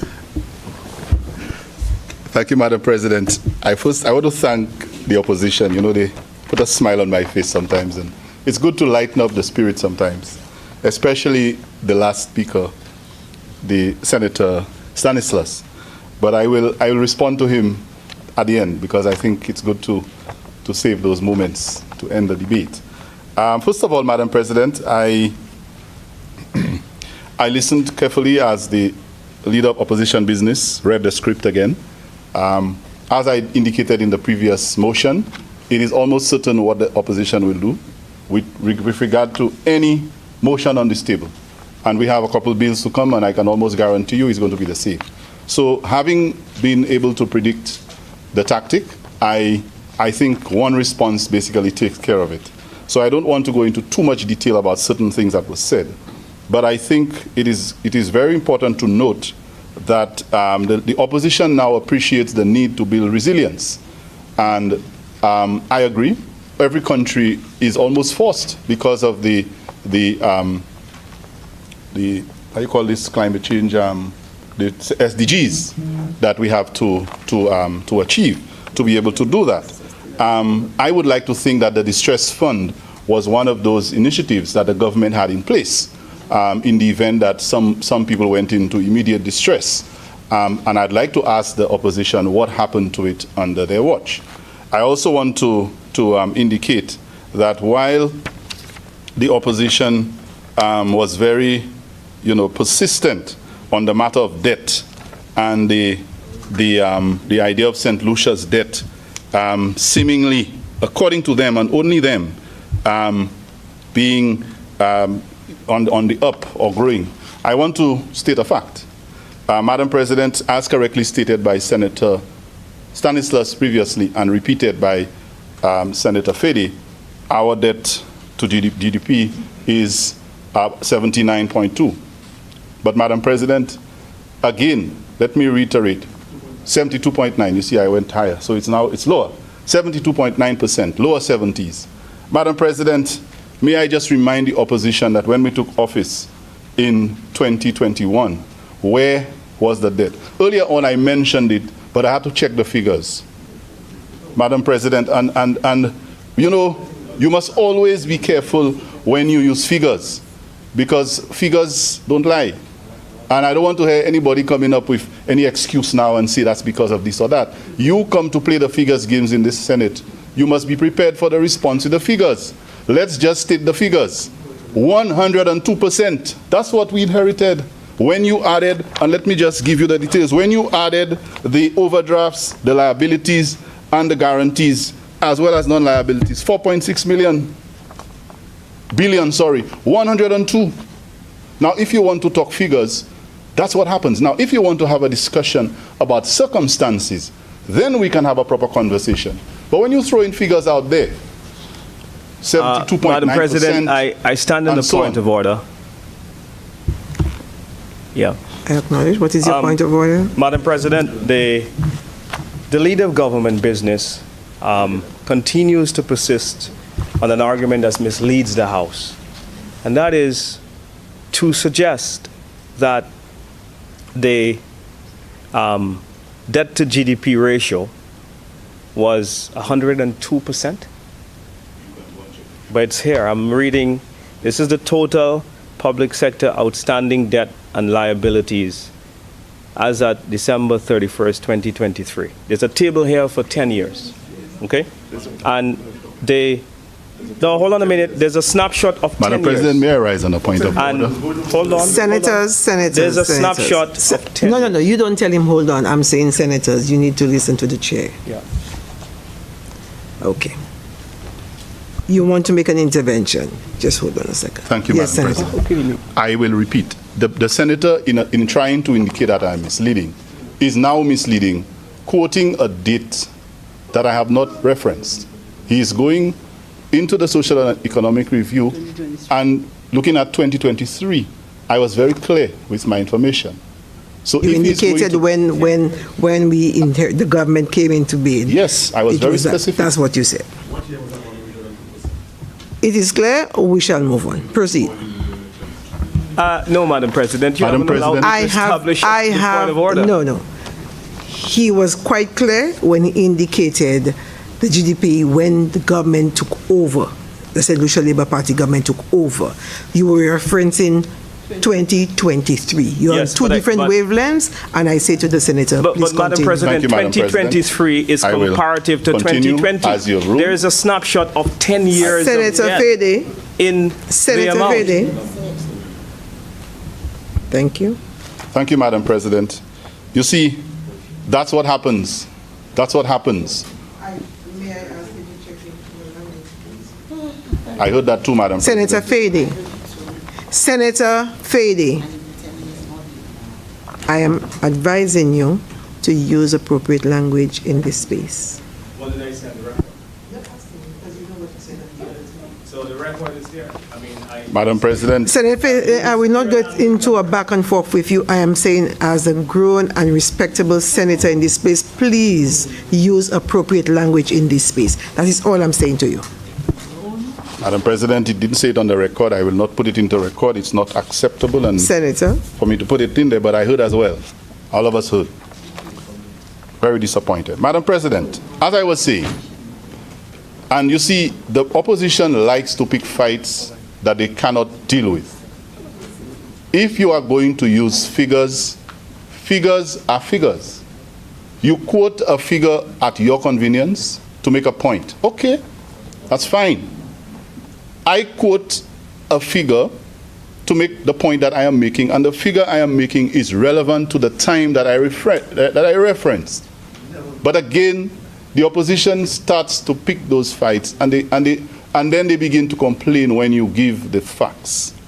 Madam President, the point I am making is, if the opposition is making an issue of this government's ability to manage debt and to incur debt on this country, I am simply saying that where we took this economy, when we took office, when they demitted office in 2021, when St. Lucians decided to remove them from office because of that debt issue, among other things, that I gave the figure that we inherited. And I am now saying it has come down to 72.9%. Madam President, I stand on a point of order. What is your point of order, Senator? Thank you very much, Madam President. My point of order is that the member continues to mislead the House grossly. The member, when the St. Lucia Labour Party administration assumed office in 2021, the member said that they inherited 102%. The debt to GDP for the year 2021 is 20% below what he has said, at 82%. And that's on page 129 of the Economic and Social Review. And all we're asking for is for the government side to please state the facts. Please proceed. Madam President, I will repeat. And again, you see, skillfully, deceptively, conveniently using the social and economic. And I did indicate everything that is not necessarily reflected. Some of it is not reflected there. May I repeat? Let me repeat. And Madam President, I am quoting. Why am I being interrupted? Madam President. Order, Senators. What I will advise is both the opposition and the government side will present to my desk the research, the reference paper, book, whatever record that you're using on my desk. So with that said, Okay. both sides will present the information to my desk. Madam President. And so we move on. To move on, this information that I just referenced was referenced from the IMF at the end of May 2022, with making reference to 2021. So if the IMF lie, I lie after them. Madam President, let me move on. My source. Now, let's go to the Social and Economic Review, which is the favorite document of Senator Fede that he has been, if I may use the term in Creole, bouché. Those are last bouché Social and Economic Review, Salah. He has been caught with it. I know it's for his colleague, but that's all right. He's a little more polite. Madam President, he referred to it as a beaten up document because, yes, he beats it up a lot. The arguments that he references from the document are just as beaten up as the document. Because every time he does that, there is always something that refutes the argument. So, Madam President, debt. Let me just round up the discussion on debt. This economy, under this government, has seen 3 successive years of economic growth. That's a fact. Let's leave all the other stories that he tried to raise earlier. I'm even conceding to him. Let's suppose what he's saying there has some merit. And I will prove that it doesn't. But I'm making a statement now, and I want him to stand up, as he always does, and tell me it's not a fact. This country has seen 3 consecutive years of economic growth under the St. Lucia Labour Party government. Fact. Now, Madam President, so il passe à toucher ça.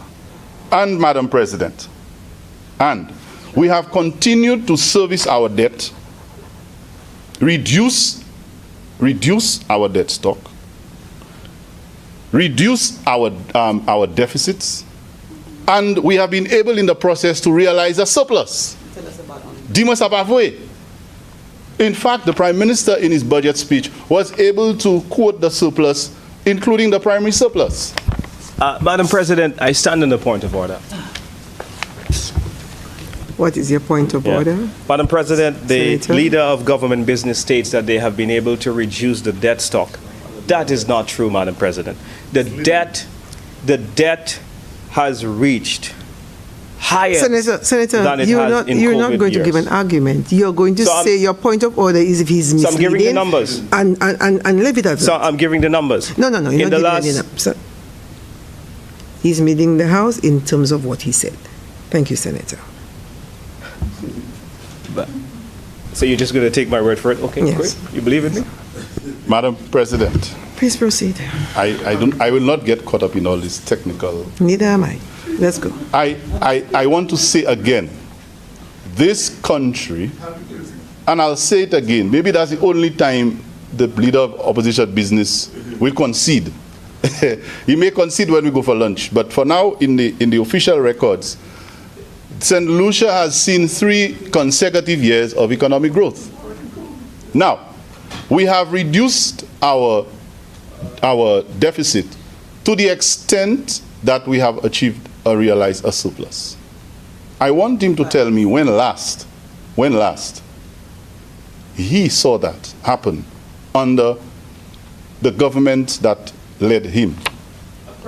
Now, Madam President, let me move on.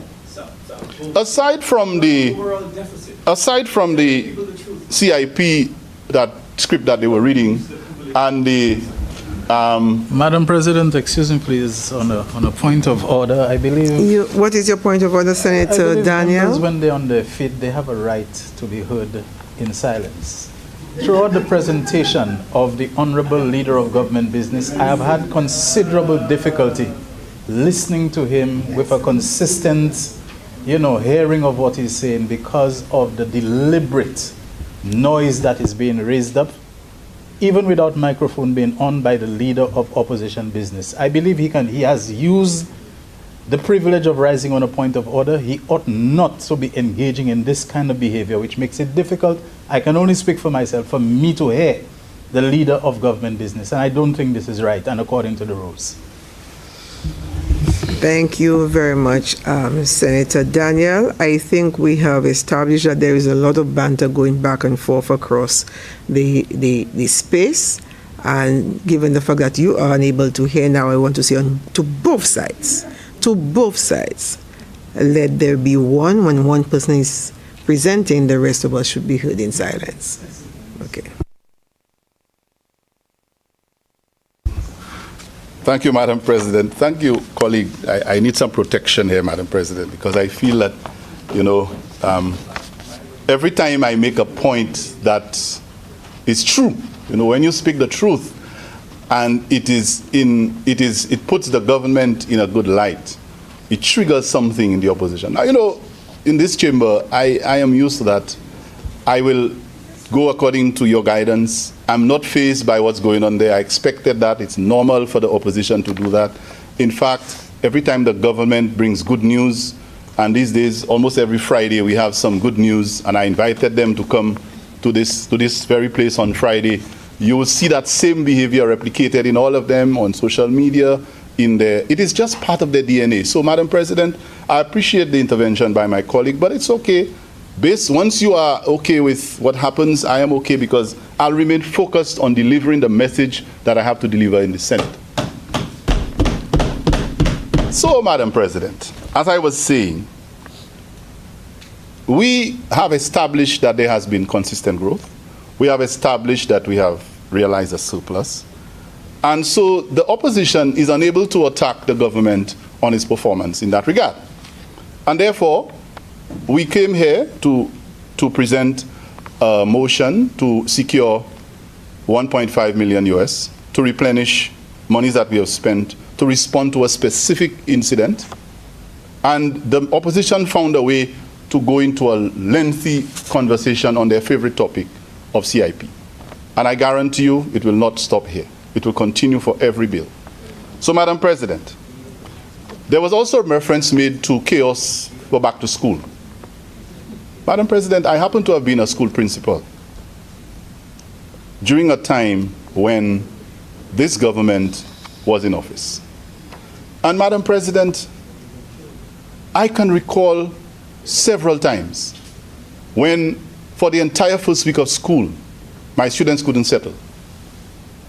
And the school that I was principal of, even when I was a member of the opposition and I had left the education system, I stood over there and had to be making an appeal to the government to deal with issues even after they had announced a $10 million injection into repairs of schools. We have never announced a $10 million injection. But for the opposition to come here and talk about that, sometimes you have to look yourself in the mirror and ask, why are you talking about these things? Madam President, while the opposition says that we are borrowing money and gives the impression that, Madi Pote, they try to rebrand it, but it remains their label, it will never be our label. The same opposition, through the leader of opposition business, is saying to me this morning and to us in the Senate that the 1.2 million is a drop in the bucket. So, nous avons prêté trop, mais là nous dit nous avons prêté 1,5 million, il pas assez. So what exactly is the argument? And again, it just shows that when you have nothing to say, you just rattle along and whatever come what may. Madam President, then there was the favorite CIP again, as I predicted, and Clorox. Was it Chemical? This morning the opposition is advertising for Chemical because everybody is saying the same thing, same script. This opposition had the audacity, can I say that word here? Stood here and said glowing things, spoke glowingly about St. Kitts being able to use their CIP money to reduce the IMF debt. Hypocrisy. Huh? And can you imagine that this is the same people who have teamed up with certain elements attacking that same CIP, trying to get us into it, and now they stand in the House to boast about St. Kitts and using CIP. You see what's going on, Madam President? Ça pas même St. Kitts là. So I don't want to go to that level. So I hinted it because I see what the opposition is capable of doing. And Madam President, it was quite, towards the end, I was quite amused. While I agree that every part of this country deserves attention when it comes to rehabilitation works, whether it was a storm or not, I want to assure my colleague, Senator Stanislas, that there is one member of our government, I don't know if I can say the name, Honorable Emma Hippolyte, the member for Soufrière Font-Saint-Jacques, who is quite capable and has the ability to secure everything that she can on behalf of the people of Soufrière Saltibus, Soufrière Font-Saint-Jacques, and that the honorable member was in a position to do that, but this morning he sounds more like the MP for Soufrière. So, yes, he was. For 5 years he was, wasn't he? And so, I just want to give him the assurance that Senator. You see, I hit a nerve, Madam President. I hit a nerve. Madam President, I want to assure him and the Senate that while this is specific to a particular incident that affected constituencies in the north of the island, and I explained that, but any other constituency, including Soufrière, that has issues that require attention, when I see the way the MP for Soufrière was able to get things done in her constituency, including the Font-Saint-Jacques dashing farmers, the Mocha development, and things that she's able to cause this government to do, even when other MPs may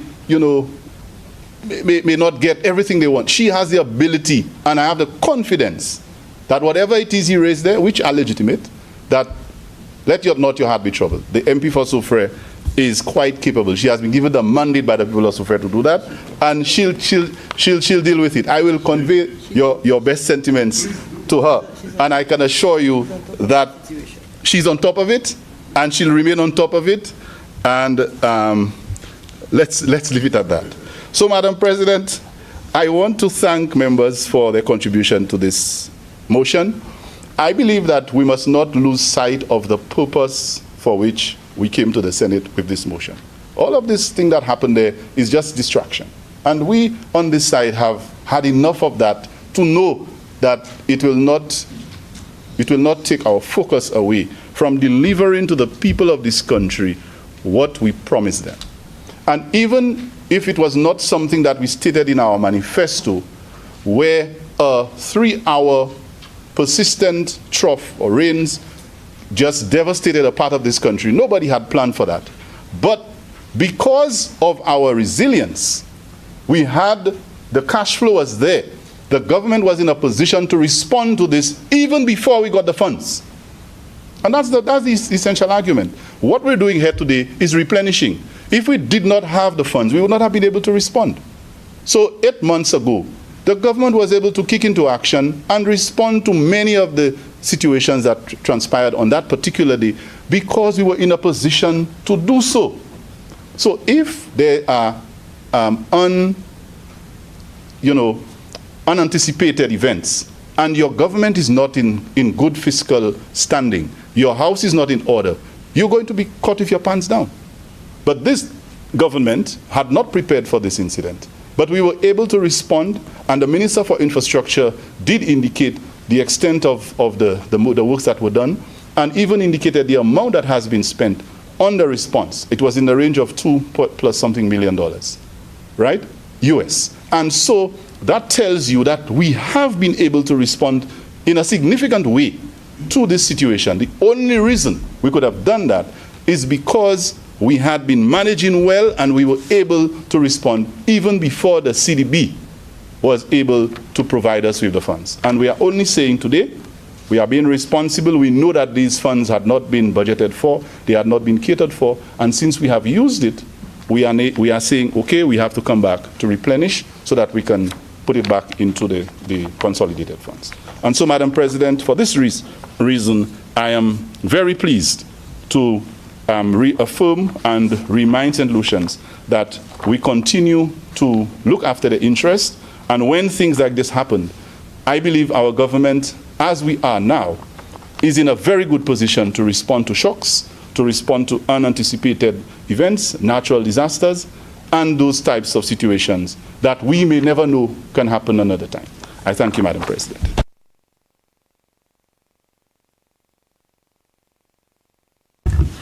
Senators, the question is that Parliament do authorize the Minister of Finance to borrow US $1.5 million from the Special Funds Resources of the Caribbean Development Bank, the bank, to finance the emergency cleanup and restoration of critical public infrastructure projects, the loan. Be it further resolved that A, the loan is repayable in 60 equal or approximately equal and quarterly installments. B, the loan payments on the first day of January, the first day of April, the first day of July, and the first day of October of each year, after a grace period of 5 years following the date of the loan, or such later date as the bank specifies in writing. And C, interest is payable at a rate of 0.75% per annum on the amount of the principal disbursed and outstanding. I now put the question. As many as are of that opinion say aye. Aye. As many as are of a contrary opinion say no. I think the ayes have it. The ayes have it. Bills. Honorable Leader of Government Business. Madam President, I beg to present for first reading a bill shortly entitled Eastern Caribbean Asset Management Corporation Amendment. Eastern Caribbean Asset Management Corporation Amendment. Honorable Leader of Government Business. Madam President, I beg to move for the suspension of Standing Order 49-2 to allow the bill to go through its remaining stages at this sitting. Senators, the question is that the Standing Order 49-2 be suspended in order to allow the Honorable Leader of Government Business to proceed with the remaining stages of the bill at this sitting. I now put the question. As many as are of that opinion say aye. Aye. As many as are of a contrary opinion say no. I think the ayes have it. The ayes have it. Leave is granted. Please proceed, Honorable Leader of Government Business. Thank you, Madam President. Madam President, I beg to move for second reading a bill shortly entitled Eastern Caribbean Asset Management Corporation. Madam President, this bill seeks to make a simple amendment to the Eastern Caribbean Asset Management Corporation, the ECAMC, to amend Section 6 of the ECAMC Act as currently exists. And this amendment will make provisions for receivership, compulsive acquisition, secrecy information, specifically that will apply to Part 10 of the Banking Act of St. Lucia.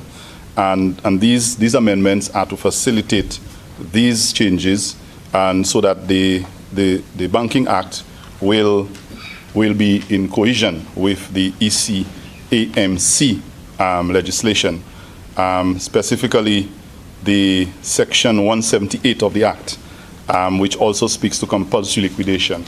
And so what it says is that, what it really is saying is that the Act, that section of the Act that deals with these areas that I mentioned, secrecy, information, receivership, compulsive liquidation, and so on, will become part of the ECAMC. So this is basically what the simple amendment is seeking to do. So I ask that the Senate gives its support to that amendment. Senators, the question is that the Eastern Caribbean Management Corporation Amendment Bill be read a second time.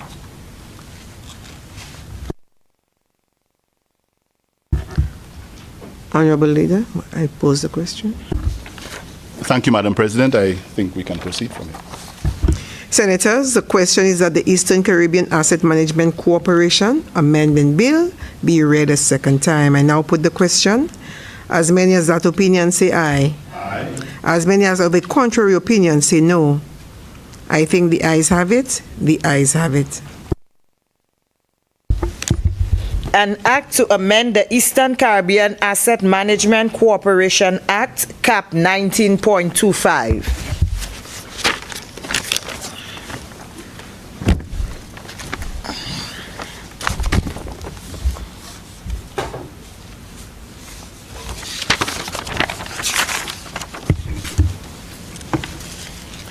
Clause 2.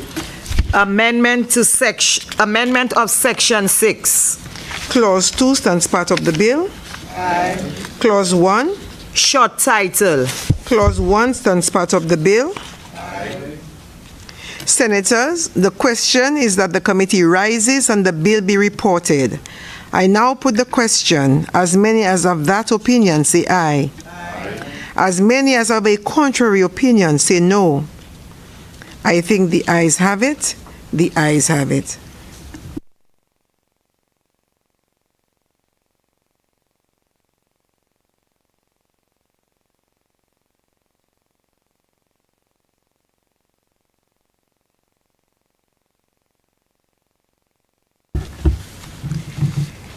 Senators, I beg to report that the Eastern Caribbean Asset Management Corporation Amendment Bill went through committee stage without amendments.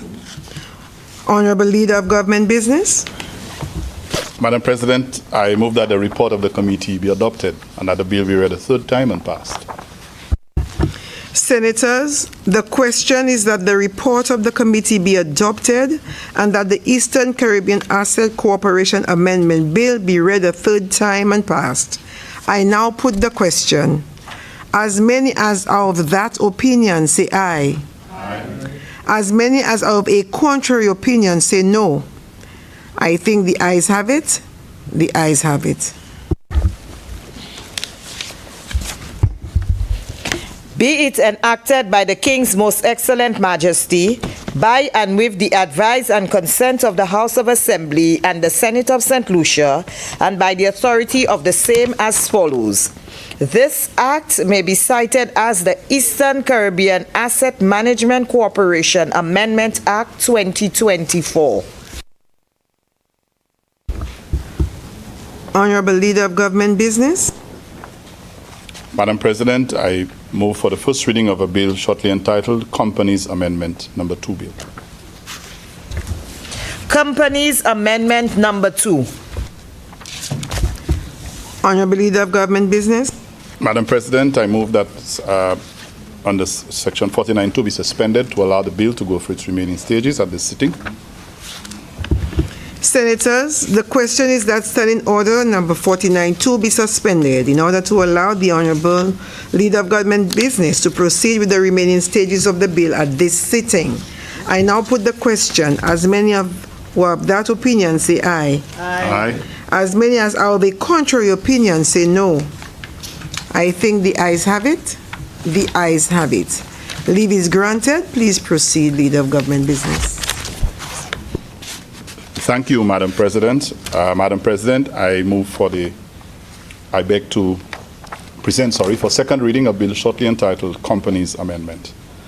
Madam President, the purpose of the Companies Amendment Bill number 2 is to amend the Companies Act Cap 1301 and to change the minister responsible for the registry of companies and intellectual property from being the minister responsible for legal affairs to being the Attorney General.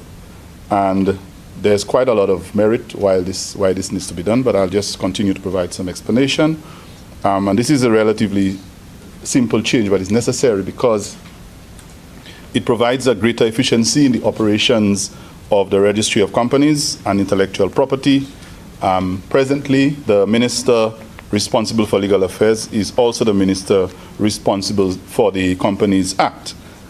In relation to the registry of companies and intellectual property. And therefore, amendments to the Companies Act can only be effected through the minister responsible for legal affairs. However, most matters relating to intellectual property rights and the registry of companies under the Companies Act that are currently under the purview of the minister responsible for legal affairs may be better effected through and informed by the legal, if I may say, expertise of the Attorney General, and in our case, who is an attorney. So therefore, the Companies Intellectual Property Registry Act, Cap 1302, the approval of the Attorney General is required for the Register of Companies of the Intellectual Property to amend schedules of companies, intellectual property registry in relation to the subject matter that is classified as intellectual property. And therefore, accordingly, it is envisaged that the amendment to the Companies Act, if it's assigned to the Attorney General, it'll be appropriate because the responsibility for administering Companies Act would enable more efficiency and effective administration of the Companies Act and greater efficiency in the execution of the work program of the Registry of Companies and Intellectual Property.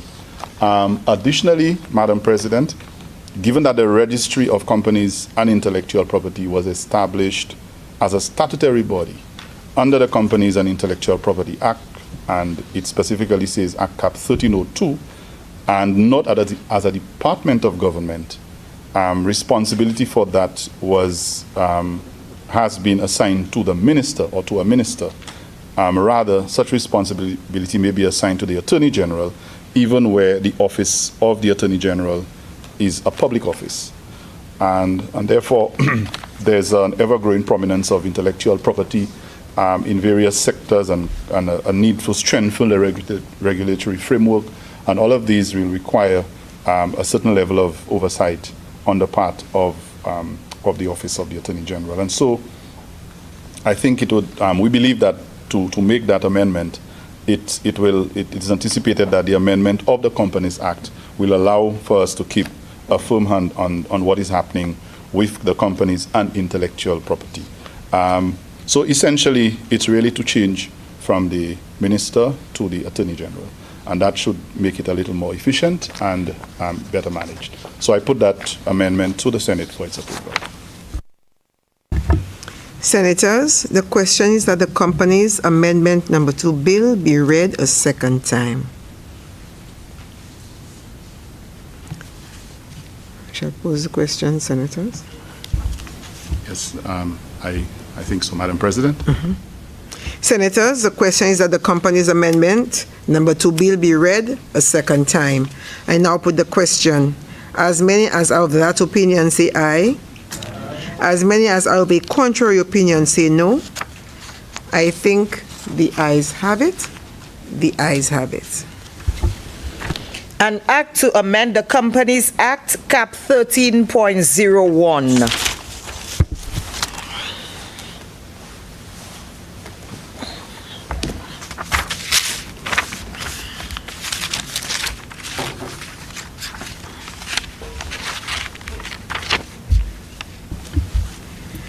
Clause 2. Interpretation. Clause 2 stands part of the bill. Aye. Clause 3. Amendment of Section 551. Clause 3 stands part of the bill. Aye. Clause 4. Amendment of Principal Act. Clause 4 stands part of the bill. Aye. Clause 1. Short title. Clause 1 stands part of the bill. Senators, the question is that the committee rises and the bill be reported. I now put the question. As many as of that opinion say aye. Aye. As many as of a contrary opinion say no. I think the ayes have it. The ayes have it.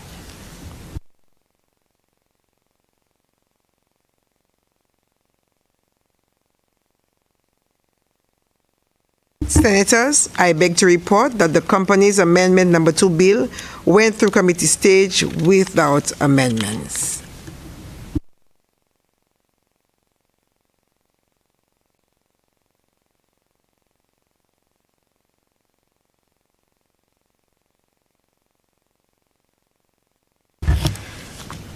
Leader of Government Business. Madam President, I move that a report of the committee be adopted and that the bill be read a third time and passed. Senators, the question is that the report of the committee be adopted and that the Companies Amendment Number 2 bill be read a third time and passed. I now put the question. As many as of that opinion say aye. Aye. As many as of a contrary opinion say no. I think the ayes have it. The ayes have it.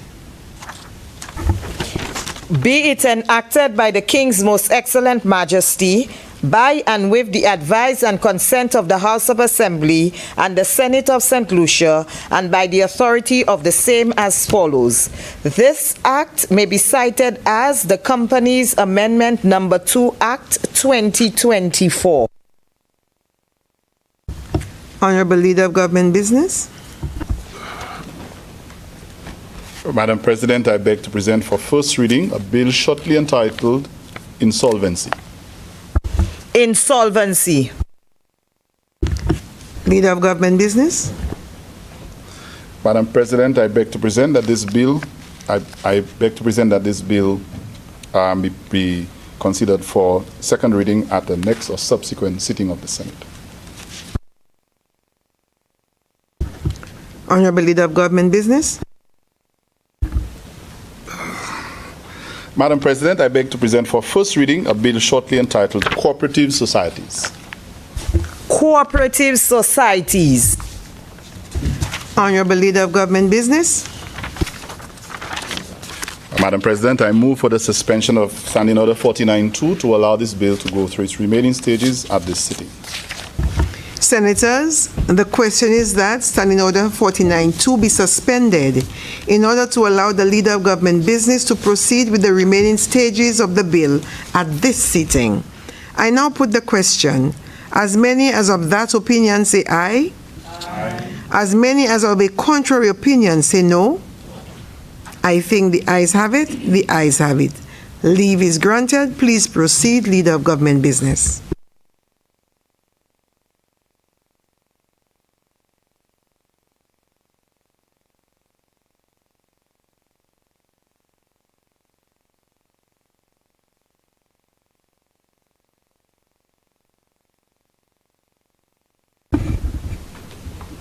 Thank you, Madam President. I beg to present for second reading a bill shortly entitled Cooperative Societies. Madam President, the purpose of this bill is to provide and make for provisions for regulation, for supervision, for governance, as well as the operations and management of cooperative societies. As we know, in this country, we have a number of those organizations and institutions that serve a very important purpose. And I can speak of about 16 of them that exist currently. And we understand how they support the banking sector, the financial services, and this new bill really seeks to provide or strengthen a lot of the areas that these cooperatives need to be able to continue to perform their function. It has been about, what I understood is about 11 years since this work in progress started, and it means that during that time there's been intense and extensive consultation and discussion, and it's clear that because of that length of time, there must have been a lot of reason why it had not really come to pass. But we believe that in the last 2 years, the level of consultation and discussion was increased to include very important and very key stakeholders, particularly those that could have provided scrutiny and feedback on this piece of legislation. And these stakeholders, Madam President, they included the St. Lucia Cooperative League, the SDA Cooperative, the representatives of credit unions, and a number of others that really had an opportunity to discuss, scrutinize, and give feedback. This bill was actually tabled in September of 2023, to be more precise, September 12th, just about a year ago. And in collaboration with the Attorney General's chambers and the financial services, the regulatory, the FSRA, the Financial Services Regulatory Authority, the PS of Commerce, PS of Finance, the Director of Legislative Unit and their teams, as well as the Registrar of Cooperatives and their teams. All of these stakeholders have been involved in the consultation that has gone on. And we believe that when this bill is passed, Madam President, it will replace the previous Cooperative Societies Act that was enacted as Act number 28 of 1999. And again, it goes back to tell you how long ago there was any amendment or any change made to a very important piece of legislation like this. And so guided by the Act, the credit union sector, they have developed during that period, the entire credit union sector, they have developed into a very powerful and stable unit.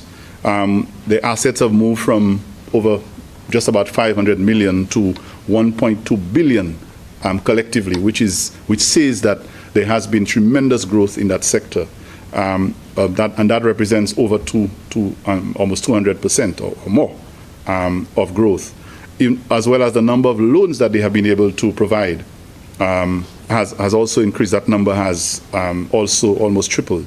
And so the sector, as I earlier mentioned, consisting of about 16 credit unions, and these financial institutions provide a very, very valuable service to our people. And so we can well appreciate the role that this alternative medium is performing for our people as far as their savings, their banking needs, and their wealth creation. And so I think all of us will agree that any way we can come together to strengthen that particular sector is welcome. There's been a need to increase the scrutiny, as you know, these days with all the financial regulations that some of them are imposed on us, and I know some of our Caribbean leaders have resisted. If you heard the member for Vieux Fort South yesterday, you can tell that people express a lot of frustration with some of those requirements. But in order to remain compliant, some of these things we have to do so that we can protect our financial services. And so there was need for us to adequately address some of the things that needed to be done that were not previously addressed by the Act of 1999 as it stood. And so, as requested by the ECCB, we have agreed that there is a need for us to harmonize this bill and make it a workable piece of legislation for St. Lucia. Madam President, I just wish to point out some of the notable changes that are being proposed for various clauses. I begin with Clause 7, and in Clause 7, subsection 10, where the registrar is afforded the power, after consultation with the Board of Directors, to remove a director if it is determined that the funds of the cooperative are not being managed as required. And that is very important because you do not want unscrupulous people to be involved in managing such important funds.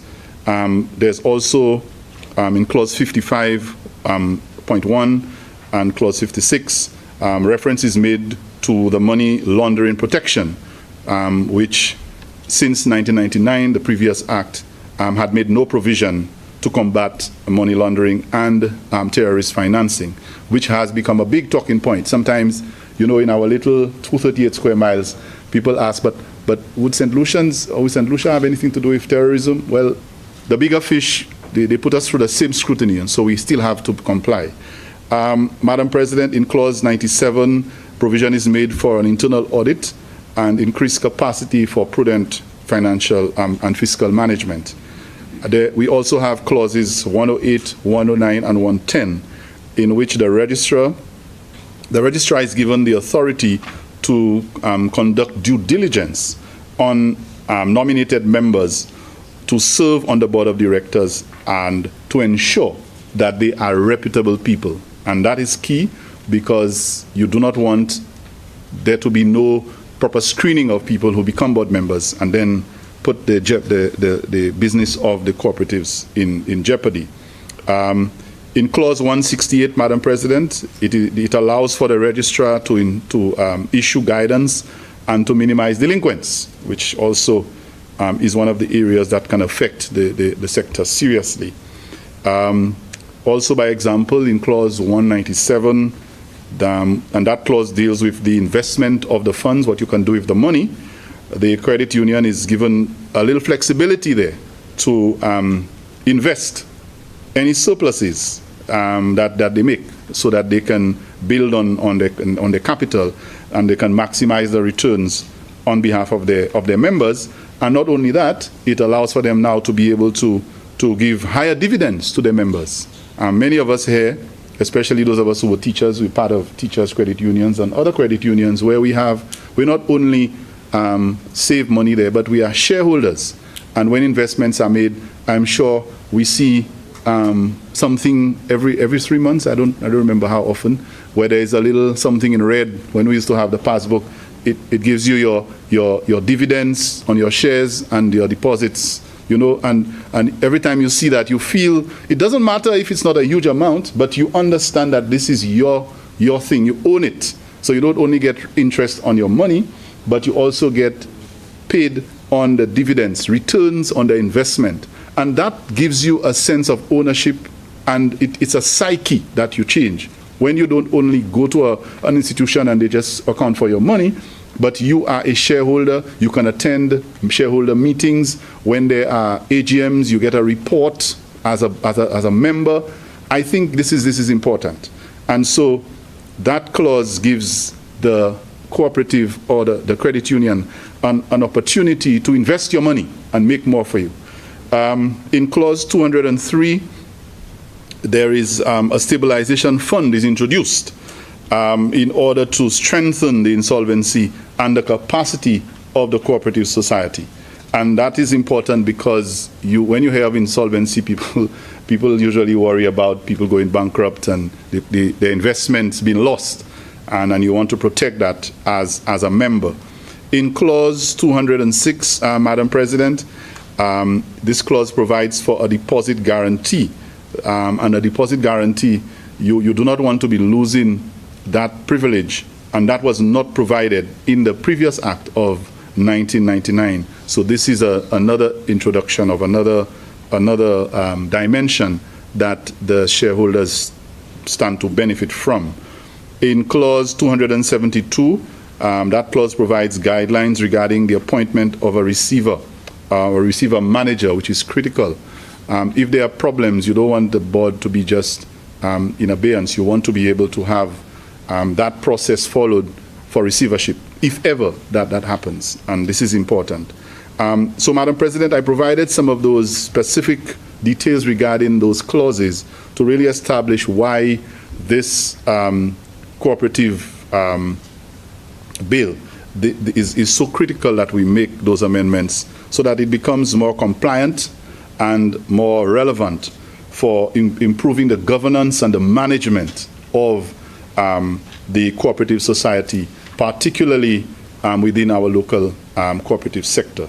And so I think we'll all agree that there is need for us to welcome these amendments, as it does nothing more, well, it does nothing less than strengthen our capacity, strengthen our ability to comply, and give more assurance and stability to its members and to the sector itself. And so I ask for member support for that, for these amendments as were presented. Thank you, Madam President. Senators, the question is that the Cooperative Societies Bill be read a second time. Senator Fede. Thank you, Madam President. Just a brief comment from me on this. Madam President, the credit union sector has been a major pillar for national development. Many St. Lucians have been involved for decades. They have been shareholders. They have been borrowers from the funds of the credit union. But this same sector, Madam President, has been under the radar of the international financial system for quite some time. I heard the leader of the opposition, leader of government business, indicated that in order to protect our banking sector, there are things that we have to do, meaning that this is a push for amendment to the legislation governing the credit union sector, which, Madam President, I am not sure puts the corporate society sector at a disadvantage or not. It's quite a lengthy bill, and I would have loved to hear a more balanced proposal from the government in the presentation made by the leader of government business, in also trying to show us how does this expose credit unions? How does it change their reality? One of the things I can pick up because of all of the overriding changes to the way that this is administered and governed is that there are certainly going to be increased costs in terms of how the credit unions are managed. Madam President, so I want to know, how does this then affect the average shareholder? If the leader of government business cares to do that, maybe it's in his brief, to tell us what about the members of those credit unions. Madam President, I saw something in section 192 of the bill, where it talks about lien, section 192. It's on page 142, if we have the same document. And it says that a cooperative society shall have a lien on a share or an amount outstanding to the credit union of a member or his or her legal representative for a debt due by the member to the cooperative society. Meaning that if a member of that cooperative society or credit union owes a debt, that the credit union can then apply that debt if that member is unable to pay on the shares that that member has of the credit union. I would like to know whether this is normal.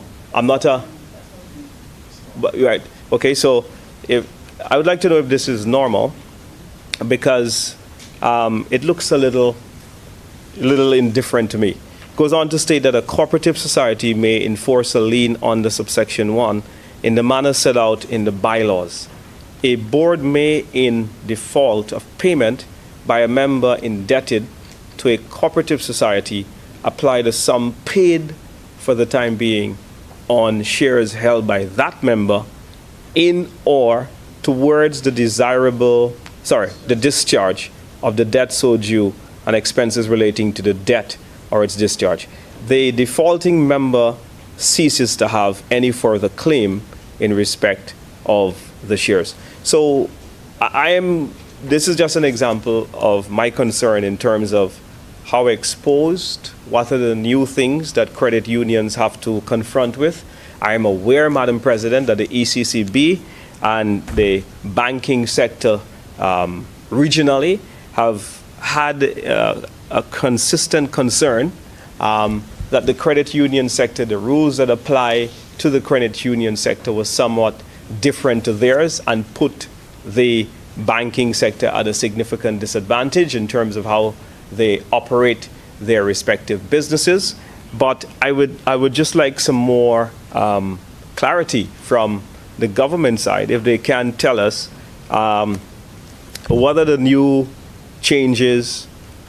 Are the people of St. Lucia exposed in any way because of this very lengthy bill that you have brought to the House, which is some 217 pages, which changes the way that credit unions have been operating for decades, as you have indicated in your opening statement? I thank you.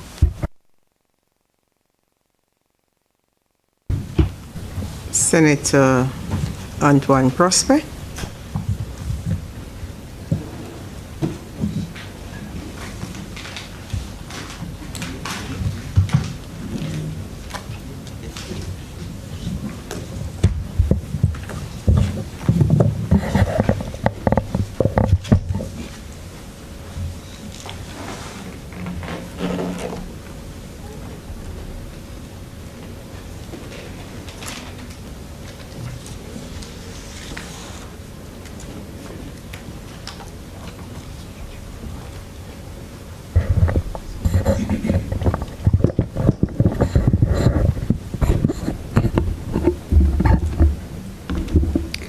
Madam President, I rise to give my full support to this cooperative bill, a bill that replaces the 1999 Cooperative Act.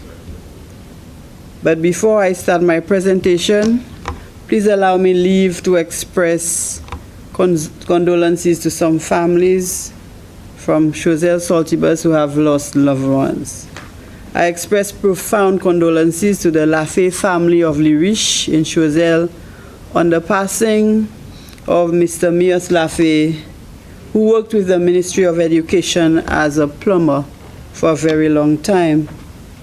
To the family of Mr. Josephat Shalmine of Daba, the family of Wesley St. Helen from Daba, the family of Miss Juliana Peter of Fayette in Choiseul.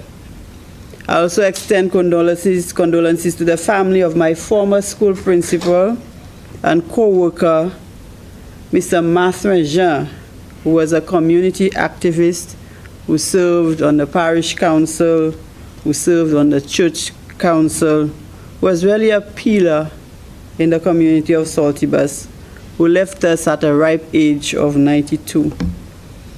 Madam President, I'm very happy that at the end of last month, my class got the opportunity to spend time with Mr. Jean. We attended a church service with him, and we gave him his due recognition before he left. At the time, he was looking well and healthy, but he had undergone a surgery and he had taken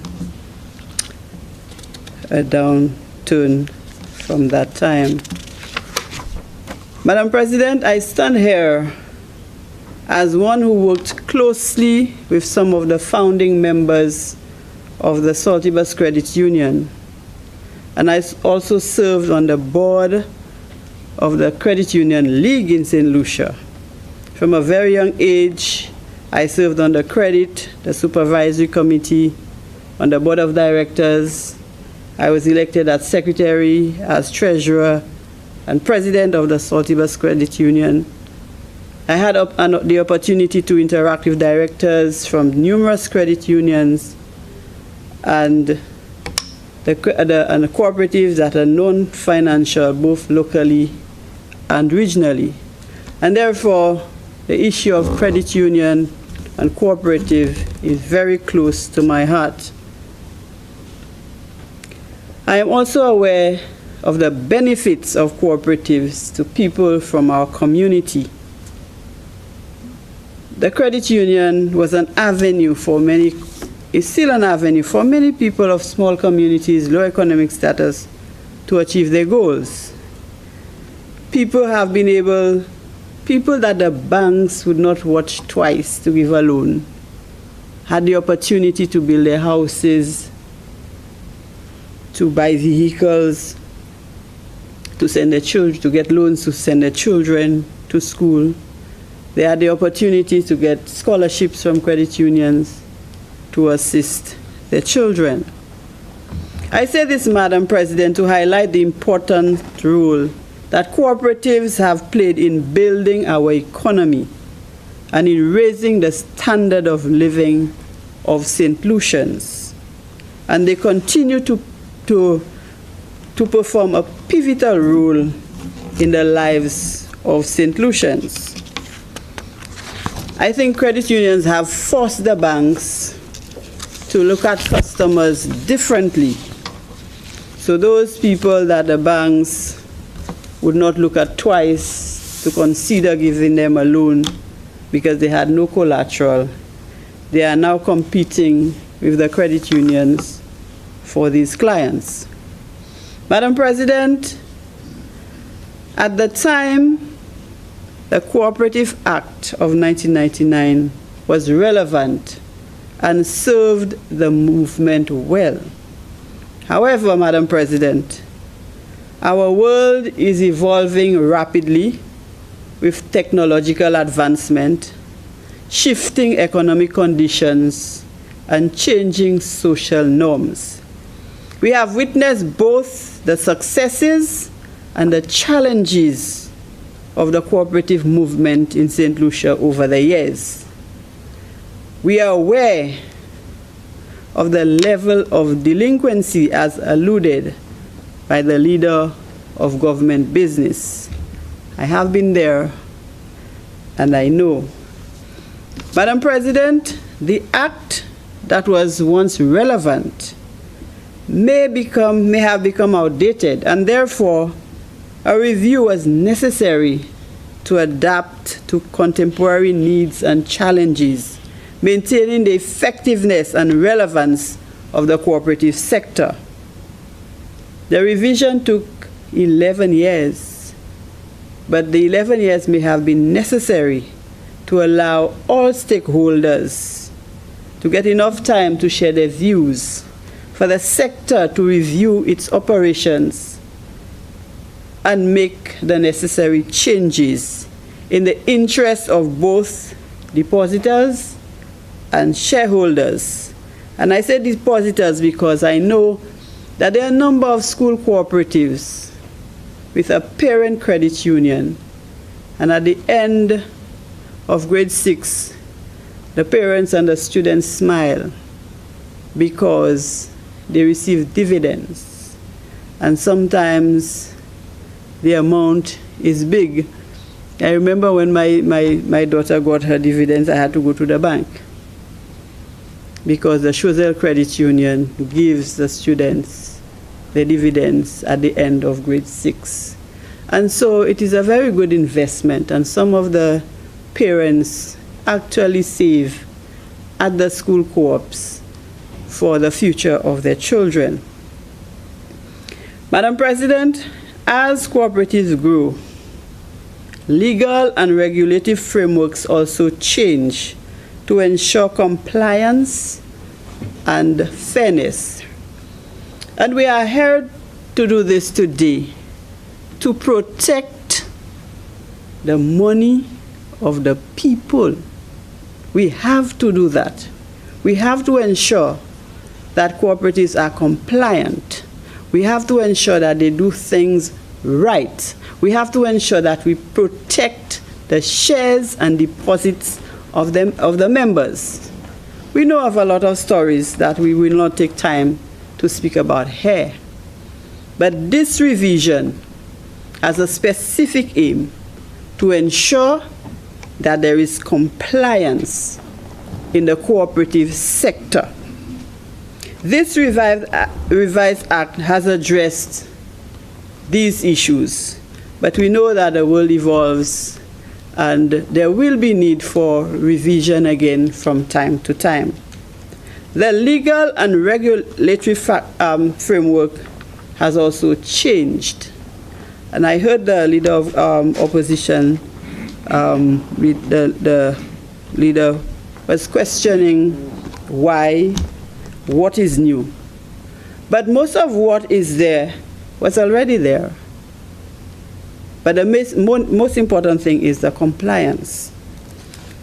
I remember while I was volunteering, not working, volunteering with the cooperative sector, there was a lot of back and forth because members from the cooperative sector were feeling that they wanted to put cooperatives on the same page as banks.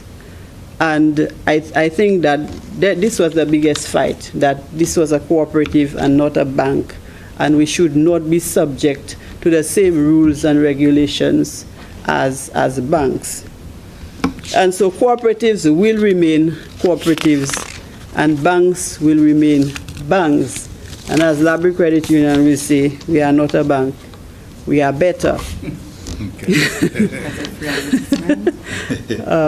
Yes, I am giving free advertisement. And so this bill is here to address the discrepancies or the gaps between the cooperative and current legal standards.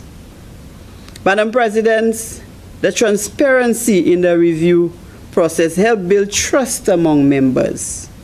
It shows that the sector values their members and act in the best interest of the members, because cooperatives are all about the members, not about the members are the shareholders.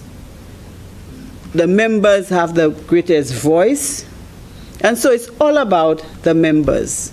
But we must put the proper regulatory procedures in place to protect the assets of the members, to ensure that the cooperative movement remains relevant. Because nous avons aujourd'hui, Madame Président, AXA là, c'est pour protéger l'argent membres coopérative Saint-Lucie, avec asset membres coopérative Saint-Lucie. Les coopératives ont commencé, moun te ka opéré allons ban côté devant des en côté. Mais on chay bagay a changé. Actuellement credit union ni go building, la ni manager, la ni travailleur. Avant c'était moun qui te ka volonté à la credit union, mais il a venu un plus gros business cette ici qui plus passer $1 billion en assets avec on est pour protéger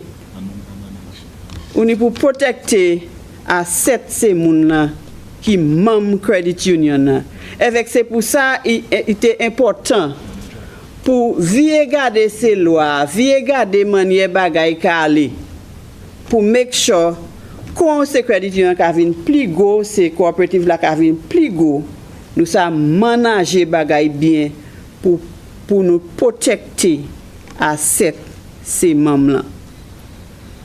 Avec c'est pas ça on chay bagay a changé. On chay bagay ka rester même mais management bagay nous ka garder différent actuellement.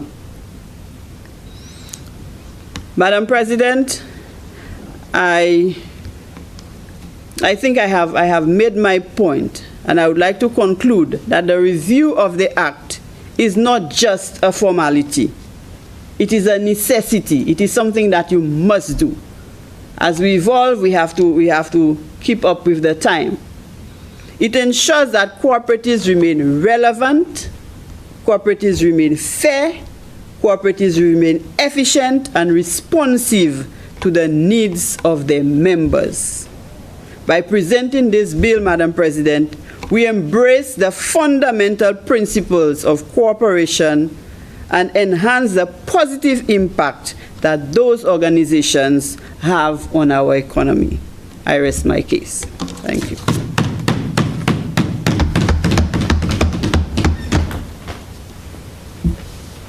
Senator Charles.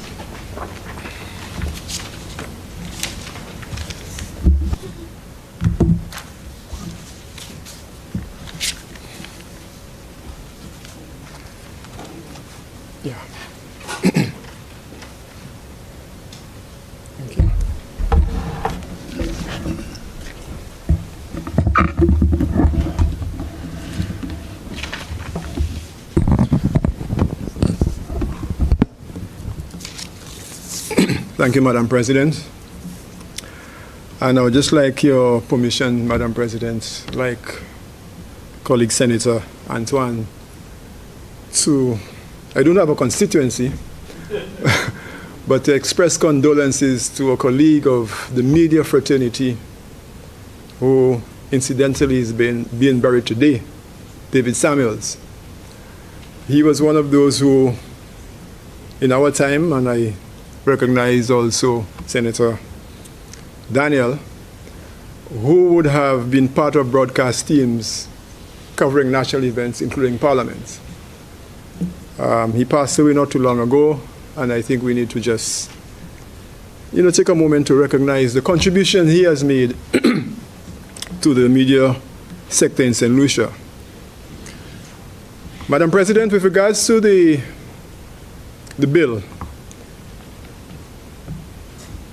I think I have to start by saying that I rise to give my support to the bill. However, I think it's with mixed feelings because cooperatives started on the basis of self-help, self-responsibility, self-caring, self-trust.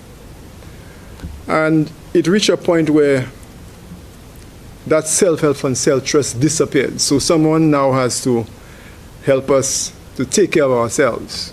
Hence the reason for the legislation. I think we have to be mindful that when you prepare laws and regulations, you need to know what problems you're trying to solve, or else you create more problems. And in the process, we have to be guarded that cooperatives, which is the underlying word, we're hearing a lot about credit unions in the discussion, but it's a cooperative ethic, which is what is fundamental to cooperatives, does not disappear, and that cooperatives are not assimilated into the financial sector. Be that as it may, we are in a situation now where voluntarism has been gradually, or sometimes in some communities, rapidly disappearing. So the fundamental principles which Senator Antoine spoke of as being volunteers in the cooperatives, this is gradually disappearing. And in the very near future, you will find that the board members of cooperatives will not be elected, but selected. And they will soon become like financial institutions or banks. However, we have to be careful that while we're trying to set regulations which will guard investments, which will safeguard the deposits of the members of the cooperative, that we must recognize there are differences between the cooperative and the bank. The banks have major investors who are essentially investing in the bank to reap a return on their investments. Cooperatives are different. People invest in cooperatives because apart from returns on investment, which has become new to the cooperative, is really helping each other. And as the leader of government business said, and I think it was repeated by the senator, there are situations where if you needed financial assistance and you went to a bank, you wouldn't get it. But the guidelines that under which cooperatives operate will surely guarantee you that you would get that assistance. So I think whereas it is important for us to modernize our regulation, modernize our laws because times are changing, and even more fundamentally, reasonable men sometimes are not always reasonable men. So whereas you assume that rationality will always be the underlying principles of decision making, there are sometimes you have some people have ulterior motives, and hence the reason you have to protect the institutions from these types of behaviors. So it is important that these regulations are adhered to. And like I think the senator, the leader of opposition, also mentioned his concern about the cost of regulation.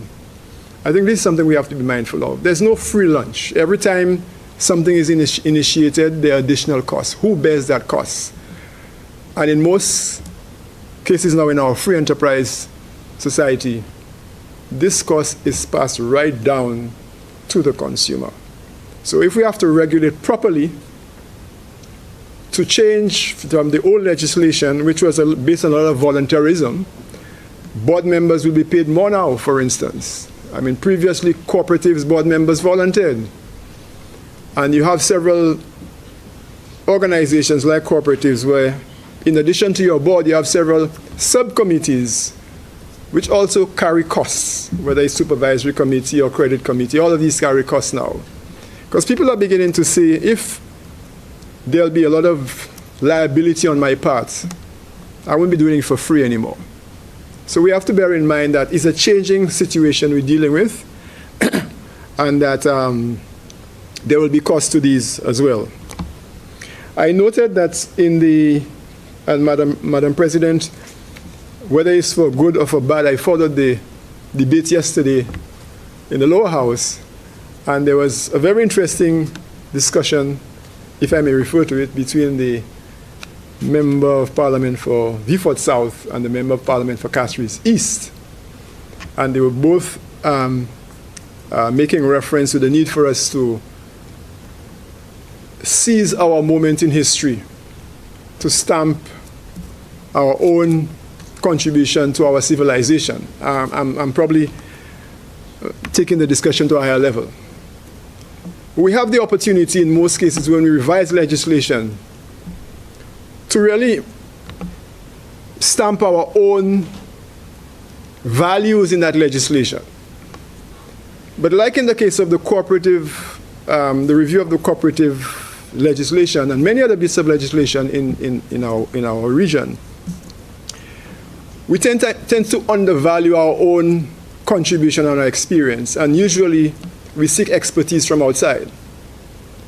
And they come in with a new set of values, and this is the reason why sometimes it takes so long for us to agree on the entire package, because some people hold so fast and strongly to what they think a cooperative means to them. So they won't give that up. So I think it tells us a lot about ourselves when we go into review of legislation, that we tend to undervalue, and there are other people in corporate I recognize in the room who have probably more experience and better local standard than myself in speaking about cooperatives. But we tend to undervalue our own worth when we're reviewing that legislation. So it's just for us to remind ourselves that going forward, especially for a piece of legislation like this one, that we do not create unintended consequences in the change of legislation or in the repeal of old legislation. So I really commend the leader of government, speaking on behalf of the government of St. Lucia, in taking this after how many years. I am part of a different experience where a piece of legislation has been in revision from since 2007, and it still hasn't been brought to certain cabinets as yet. I'm speaking about electronic communications bill, which replaces the Telecommunications Act. It has been passed in 1 or 2 countries, but in St. Lucia, and the headquarters of the Eastern Caribbean Telecommunications Authority is also here, we expect it would have been much quicker. But up to date, after over close to 15 years of revision, it hasn't been brought to the table. So I understand the challenges, I understand the stakes that different stakeholders have in either pushing forward or holding back on the legislation. But my advice is always for us to seize the opportunity as a Caribbean people to make things better for each other and not to be driven always by external influence and external forces. And with these comments, Madam President, I commend my full support to the bill. Thank you. Senator Shalry. Thank you, Madam President. Madam President, I stand to give support to the Cooperative Societies Bill that we are debating at this present juncture. Before I delve into my presentation, which I hope not to be too lengthy, Madam President, I wish to take this opportunity, like the leader of government business, although it's been a few days since, but not in a public forum such as this, to extend congratulatory remarks to Julian Alfred and the rest of the Olympic team on their representation of our country at the recently held Olympics. I also take this opportunity, Madam President, to extend condolences to a family in my community who lost a young man on Friday of last week in a vehicular accident, as well as to extend get well wishes to the other 2 individuals, the driver and the other passenger of that vehicle. One of them, I understood, was discharged from hospital yesterday, but the driver, though in stable condition, still remains at hospital and is actually due to undergo surgery soon. So I do wish him, both of them, a speedy recovery and condolences to the family who lost a young, skilled gentleman in the community. Madam President, I have been a part of the cooperative movement for a few years. One, as a member of a credit union, as a past director of a credit union, and as the manager of a producer and service cooperative for over a decade. And I want to, like the independent senator attempted to do in his presentation, sort of correct the narrative we have heard over the last 2 days with regards to the Cooperative Societies Bill. I notice that there has been a heavy reliance on the language of credit unions as it relates to the bill, but to perhaps allow us to refocus a bit, to condition our mind that this Cooperative Societies Bill is not only geared towards the credit unions, which is simply a type of cooperative, but the cooperative sector as a whole, which includes what we know as, or what we refer to as, the producer and service cooperatives. So we have the credit unions and we have the other cooperatives such as the fishermen's cooperatives, the farmer cooperatives, we have the floral and fauna cooperatives, we have the taxi cooperatives. All of these cooperatives will be guided by this new bill, Madam President. Madam President, I know that there have, and we have heard both yesterday and today in terms of the length of time that this harmonized bill has been under review and under consideration. It was many, many years ago, I remember us having a lot of consultations on what were the possible changes that were being made to the bill, and where some of our counterparts in the OECS had implemented the bill, there were definitely some benchmarking made looking at what are the teething problems that some of the other islands had experienced and how we could now incorporate these changes since we ourselves had not implemented the bill. So I want to recognize the individuals who had been leading the charge, Madam President, in ensuring that there was a high level of consultation that had gone on over the past few years. And even very recently, when the bill was first introduced to the Parliament, that there were some additional consultations that happened in both cooperative sectors to ensure that what we got coming out of this bill was something that was good enough to chart the change that we wanted to see in the cooperative sector. Madam President, the aim of the new bill is to improve the prudential, financial, and governance standards in keeping with internationally accepted best practices.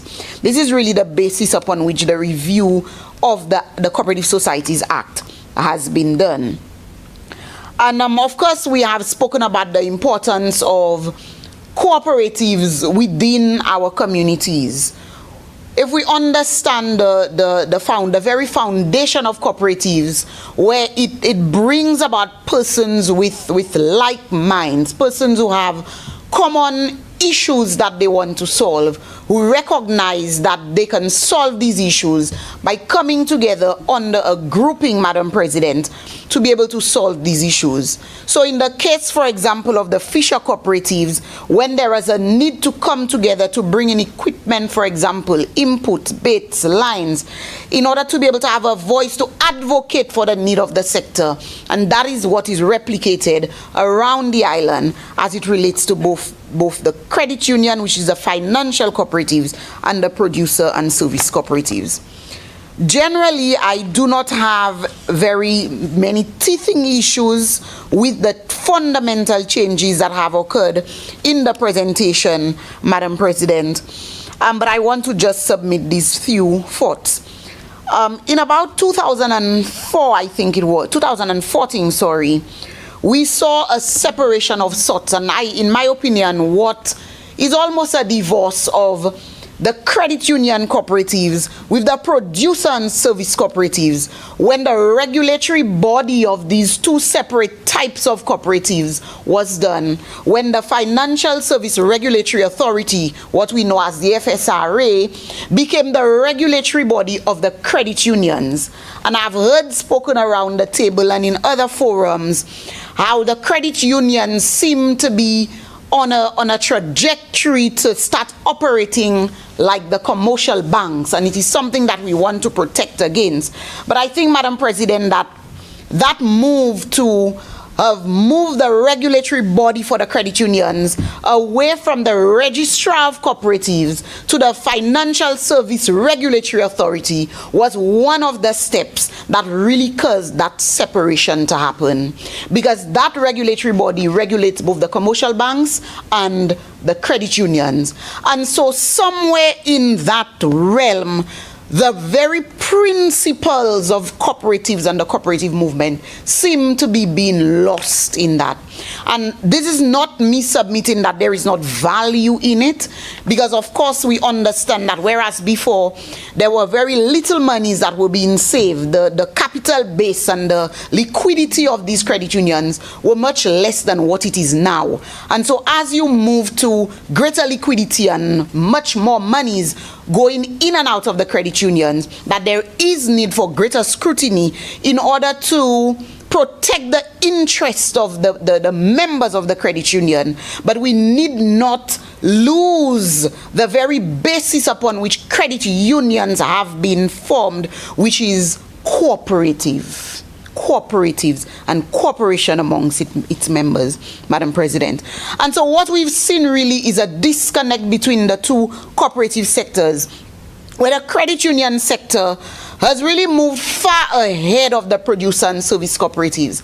And I know over the years there has been attempts for the producer and service cooperatives to attempt to partner with the credit unions and lean on them for support in order to grow the cooperative, the producer and service cooperatives, where services such as accounting, for example, unfortunately, a lot of the producer and service cooperatives do not have the know-it-all and the manpower to be able to do some of these very specific things that are required to do to build the service and producer cooperatives, such as you will find financial officers and accountants, for example, in a lot of the credit unions. But the service and producer cooperatives, a lot of them do not have the capital to be able to employ that level of technical staff.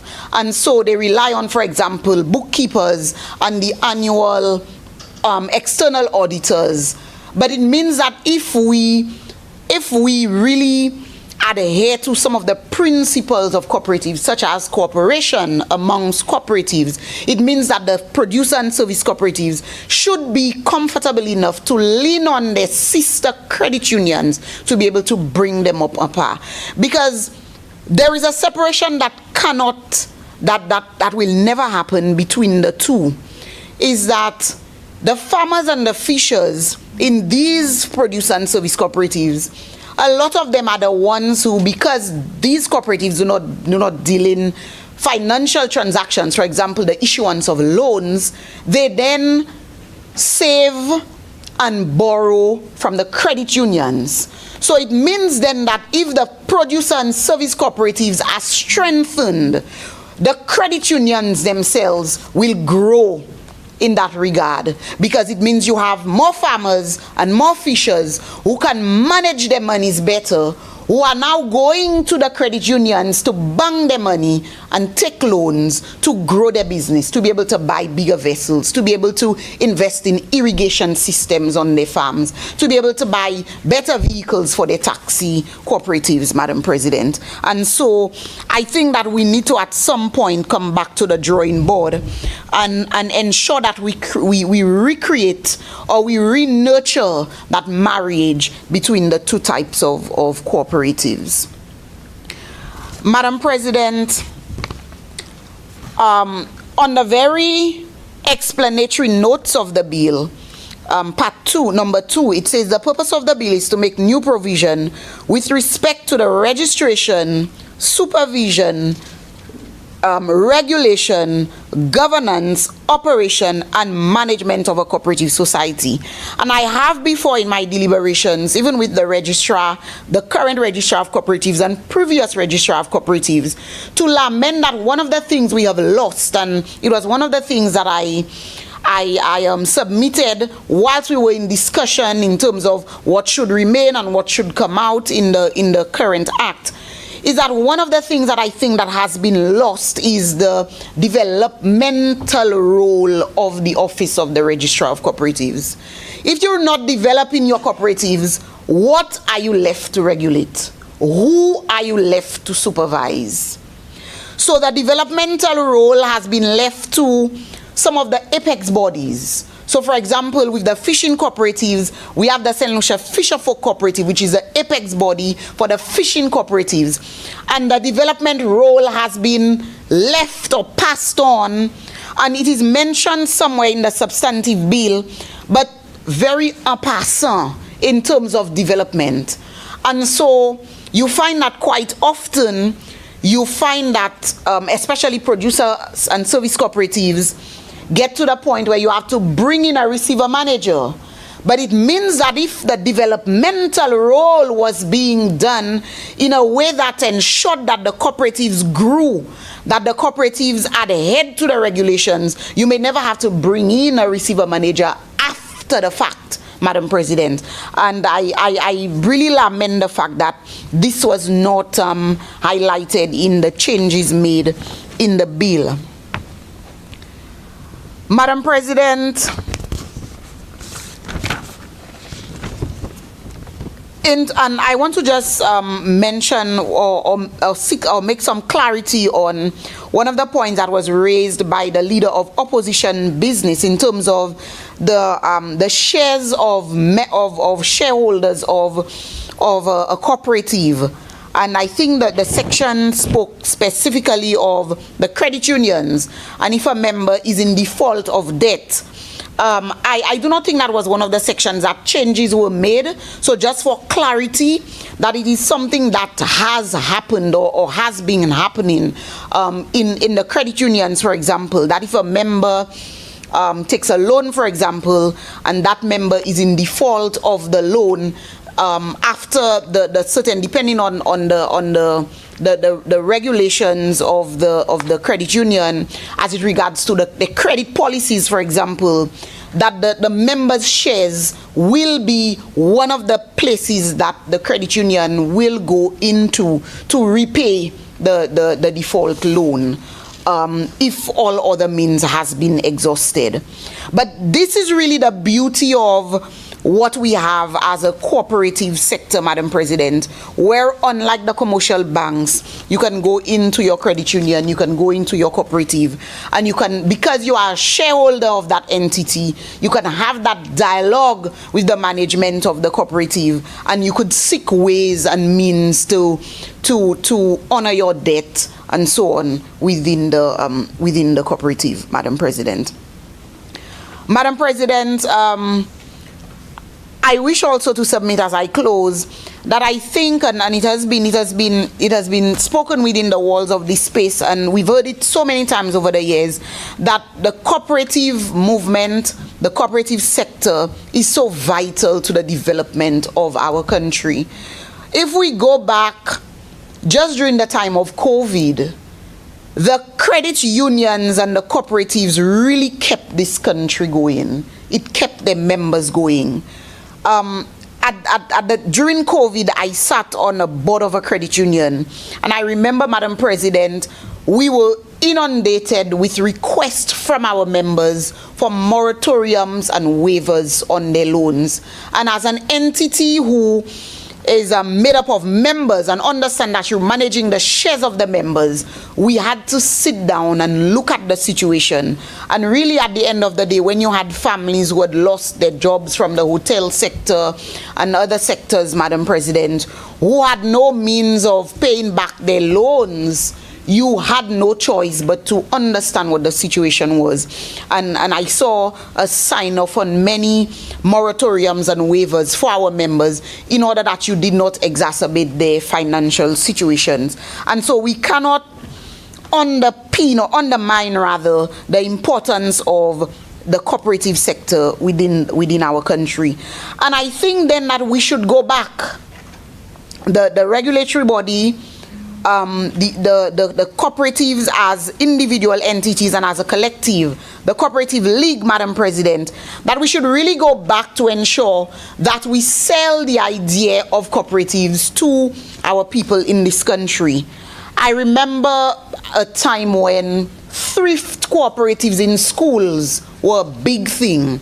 So tout tima maile call Madam President on un jour semaine teni $10 yo te ka ale an di dan l'école la et yo te ka commencer sauver $10 yo depuis yo piti. And I know a lot of families who depended on when these children, for example, got to grade 6 or start what we call standard 4 at the time, where sometimes these monies were what were used to send these children or give them a startup to secondary school.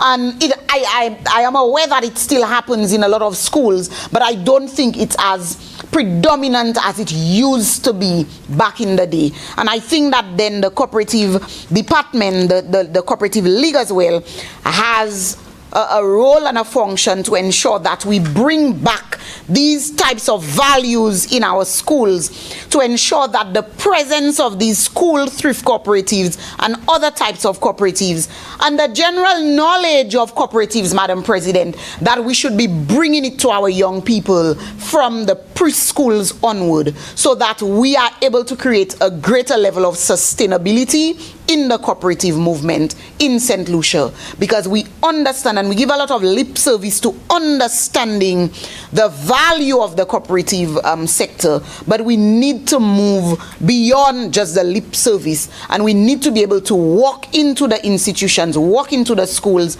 It's very hardly that we see, apart from the credit unions that I realize now have a lot of PR, and you see a lot of ads on the radios and on the TV, and I realize as well that the Cooperative League, I notice a lot of little money saving tips and so on social media, but I think that it has to be really a really concentrated and strategic approach to teach the values of cooperatives to the nation generally. But we have to start with the children, Madam President, to ensure that cooperatives and the cooperative movement continues to remain strong, viable, and relevant in our country. With that submission, Madam President, I want to reiterate my submission, my support for the Cooperative Societies Bill, Madam President, and look forward to the enactment of the new act that will guide the way forward for the sector. I thank you.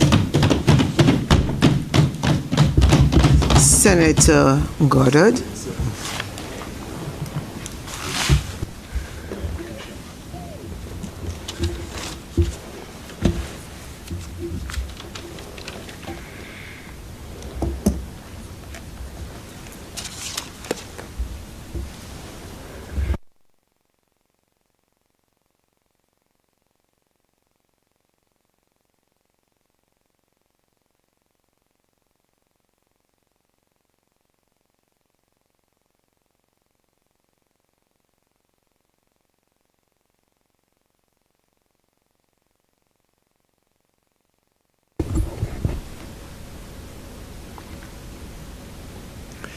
Madam President, I would like to begin by associating myself with other members who have got up and who have supported this bill.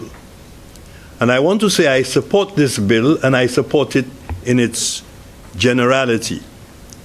Why do I say this? Because, like many who have spoken before, there are certain concerns. Of course, the purpose of the bill, we are advised by the legislation or the intended legislation before us, is the registration, supervision, regulation, governance, and operation and management of a cooperative society. And that, I think, is very acceptable. That is what should be done. However, I think we have to be very, very careful when approaching the matter of regulation. Now, I am not one of these persons who is instinctively against regulation, because regulation is necessary. But I think that the character of regulation has to be examined closely when we are going to relate the character of this regulation to the very ethos of what we are trying to regulate. I am a member of a credit union. I will admit I have never taken part in the administration of a credit union. And so this bill, of course, as it proposes to regulate not only credit unions, but also other cooperative societies, is of interest to me, very much so. As, for example, you will find that the very social and economic role of cooperative societies, and particularly credit unions, that is very important and that is very pivotal. And in fact, they, especially the credit unions, have infused the very fabric of our societies. And so I am very, very concerned when we talk about cooperative societies, credit unions, and in particular credit unions.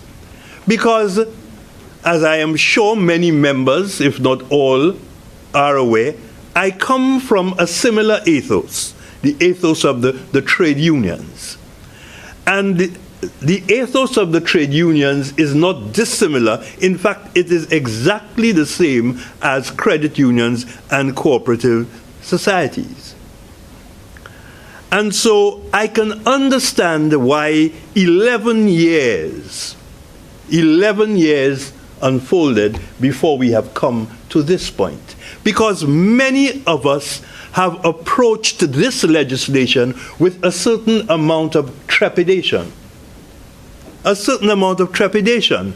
And that, I think, is the trepidation is the kind of trepidation that is well placed. And I'll tell you why. We speak of best practices. Of course, best practices is important. Too many times, however, as it has been alluded to, too many times these best practices are based on the values of others. And I think it was the independent senator, Senator Ember Charles, who put the idea on the table. Many, many times it is based on too much on others' values. We very, very often we hear of shared values in this and shared values in that. But very, very often, these shared values are values that are imposed values from outside. And they tell us it is shared values. So we have to be concerned with how these regulations, how this regulatory framework as applied to our cooperative societies, how these mesh with our own values, how these mesh with the pivotal role that these institutions that we have developed have played in our societies. Senators have spoken very passionately about the role, especially during the period of COVID. And during the period of COVID, we saw how the credit unions came to buttress a lot of small people, a lot of little people, the people who really make the engine of society go around. We saw how they did it in situations where the banks would not come forward. The banks, of course, made concessions, but the banks, in the final analysis, did not really lose anything while most of society was losing. And our credit unions were able to come to our assistance with moratoria and other devices to ensure that that fabric remained alive. And so, again I say, while I support in general what this bill is attempting to do, I say we must always be very, very concerned that in some of the specifics of legislation like this, we are not forced into a situation where we lose the ethos of the cooperative movement. And I noticed that Senator Kejana Toussaint was particularly vociferous, particularly impassioned as far as that is concerned.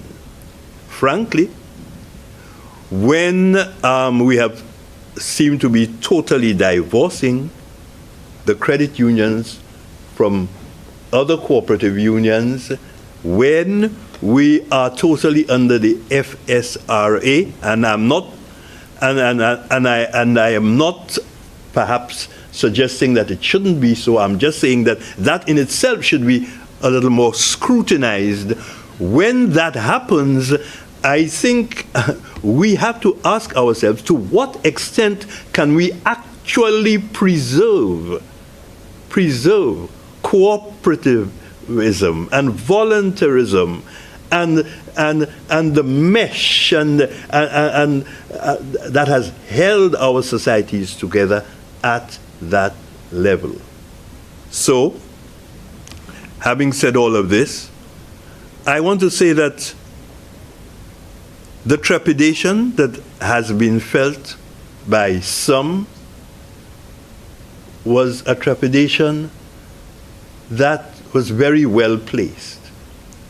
And I am hoping that as time goes on, when we look at how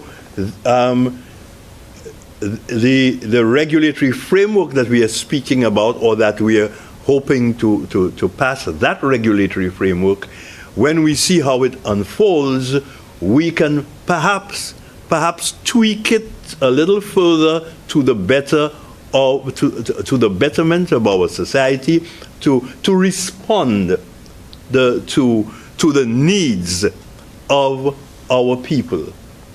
And having said that, I would like to say again, I support this bill, and like all the other senators here who have spoken, but I just think that we should never be too quick to accept other people's values as enforced and shared values. However, it may be that best practice is the way to go. We have to examine, scrutinize very clearly what that best practice is, and you know, I mean, when I look at some of the provisions in that legislation talking about the financing of terrorism and so on, and I'm asking exactly whose agenda are we buttressing? But having said that, I want to say I support this bill. Thank you very much.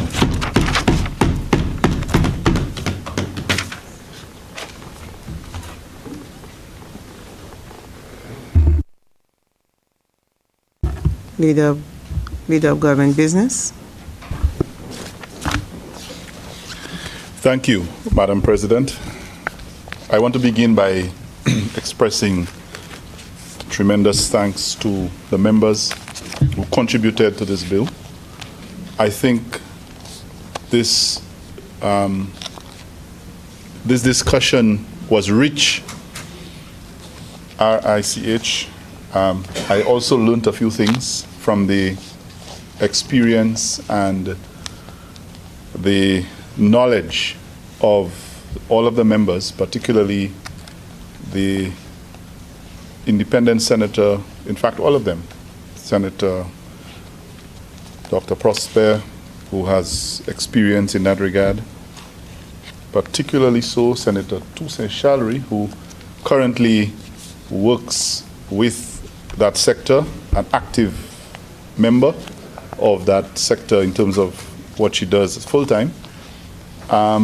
Senator Charles brought some interesting perspectives, and of course the final presentation made by Senator Goddard, which kind of, poked us a little bit. But I want to begin by also acknowledging the contribution made by the leader of opposition business, and he did make reference to a particular area of the bill. I think he was referring to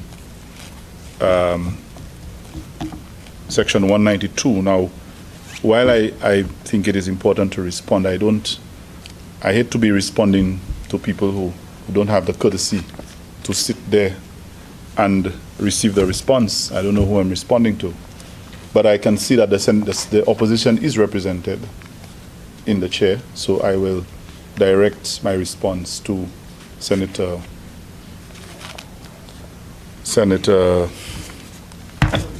Polius, who has the courtesy to be here. And I'll say so because some of what was raised is in fact cause for us to reflect. For example, he was asking, well, who's going to pay for what we perceive to be additional cost? And everybody has to be concerned about that because as was raised by Senator Charles, every time you make those regulations and you introduce those processes, it means that somebody has to do it. If you're going to appoint regulators or persons to provide scrutiny, whether it is through human resource or through systems, it means that someone has to do some work. And whereas the cooperative society was built, as he correctly said, on voluntarism, it is very difficult to get that voluntarism at that level, especially when what you need to do requires expert knowledge and people with expert qualifications and skills. Some of them may include lawyers, they may include people with certain levels of expertise that you will not be able to get for free. So I see where the concern came from and why, but we have to agree that there is some level of responsibility that we have to take if we have to improve what we do. And so I also believe that there was a certain very important principle that was raised by Senator Charles with regard to the ethos and the spirit within which cooperatives were actually formed when we started, and that was the principle of self-help. And I think that really is something that this bill gives us an opportunity to reflect on, not only with cooperatives, but in our communities now. And I think being part of that ethos, it's very difficult to get anybody to do anything for you for free. It's a reality. I don't know if they call it Generation Z or whatever it is. Growing up in the youth and sports movement and the church and the community movements, whether it was the mothers and fathers groups, any of these organizations, people just did things because it needed to be done. People came together for kudme, there was a crisis, people just show up and they start helping you. Even when people die, when I remember as a little boy, if there was a death, people show up by my grandmother or my great-grand with a little bottle of something under their arm, or they bring some coffee, or they come to help you clean the place and ask you, what would you like me to do? What do you need? Right now, if you have a death, people show up and they tell you, I don't drink that. That's what I want. They even want to be selective. It's not nice, but it's true. And this is really a reflection of where we are as a people, as a country. And this bill gives us an opportunity to reflect on that and to see how we can help to build a society and a community where voluntarism is not lost. And I'll say that one in Creole. Madame Président, la tenir temps, morceau loi ça là, morceau législation ça là, quand nous avons opportunité pour nous regarder manière nous qu'a faire affaires nous en pays ça là. Personne pas veut faire rien pour rien. Personne pas veut faire rien ba ou sou pas payer yo. Et puis moi pas lever comme ça. Moi changer les nous tenir si la tenir en mort, si la tenir en sibit en soukou. Moun ka vini et puis yo ka mande comment dire moi ça aide ou. Là yo vive bokayo si la tenir en mort yo ka de ou on nous commencer qui ça nous ka faire. Nous ka mettre nous ka nettoyer là si ou besoin sick. Yo ka mener ta café, yo ka mener anti chololo yo ka ni anti bouteille ba boire yo et laisser ou ça anti bouteille pour ça des années. Mais à présent si on est à la mort les moun rive yo ka do yo pas ka boire bon petit c'est whisky yo vle yo ka mando est on steak yo pas ka manger ça et puis yo ka assise là yo pas ka do. That is the type of culture and behavior that we as a country need to reflect on. Some of it may sound old-fashioned, but it's the principle involved in taking responsibility for each other. And I think when Senator Charles raised the issue of the principle on which cooperatives was built, it was built on that principle. Most of the people who served were not paid to serve. I was raised in that. Youth and sports, you go there, you just do it because it has to be done, you come together. But now, people don't move a feather unless you can tell them the price. And this is something we must discourage in our society. So I think it's an opportunity not only to reflect on the bill, but reflect on our behavior as a people. The very ethic that was spoken about is also important. And we have to find a balance between what we do and the consequence of what we do. The reality right now in our society, Madam President, is that you don't really get anything for nothing. And there is pressure on us by external regulators, external financial world, if you like, to put in those regulations. And while these regulations are necessary to safeguard us, they can be a little onerous. And they can create, they can crowd out certain groups because it's so difficult to maintain. But as a country, we have to find a balance between modernizing the regulations that we have to modernize, but be responsible and be empathetic. And I suspect that is why this thing took about 11 years. Because I remember when Dr. Anthony, the member for South, made his contribution. You can tell that this is a painful thing for some of us to bear. And it may make sense that this is probably why it has taken 11 years for us to finally come in and do this, because it has taken a lot of resistance and hand-holding and negotiation with all of those stakeholders to say, okay, it is difficult, but it's necessary. So we have to really admit that it is not easy to be able to be empathetic to people while you still have to comply. There's compliance that you must have. And sometimes you have to make the decision as to whether you want to risk not complying and lose that important institution or that important sector, or whether you bite the bullet, as they say, and you comply so you can save the future of the societies. I thought that also it was very instructive that some of our members were able to help us differentiate between the credit unions and the cooperatives. And that takes me back to the ideas that were raised by two of our senators, and something that I've not heard mentioned here, but someone just reminded me that we have what we call the friendly societies in our communities, what we call society in Creole. What happens is that a group of an organization is there where every month you make a contribution, you have dependents, and when someone dies, you collect a certain contribution towards the burial, which is basically a savings plan, an indemnity plan to help you in a time of crisis. Now, these are examples of those types of cooperatives or societies that require a certain level of compliance, a certain level of scrutiny, and a certain level of accountability. I must say in some cases, we have seen a move towards making sure that the shareholders get annual reports, they have meetings and they have members, and they can do that. But I know a few of them, and because of the community I'm from, I can tell you, I know a few of them where there have been serious difficulty with the community members getting the kind of accountability that they deserve to get. And that raises questions that this bill speaks to. And these are things we need to be able to balance.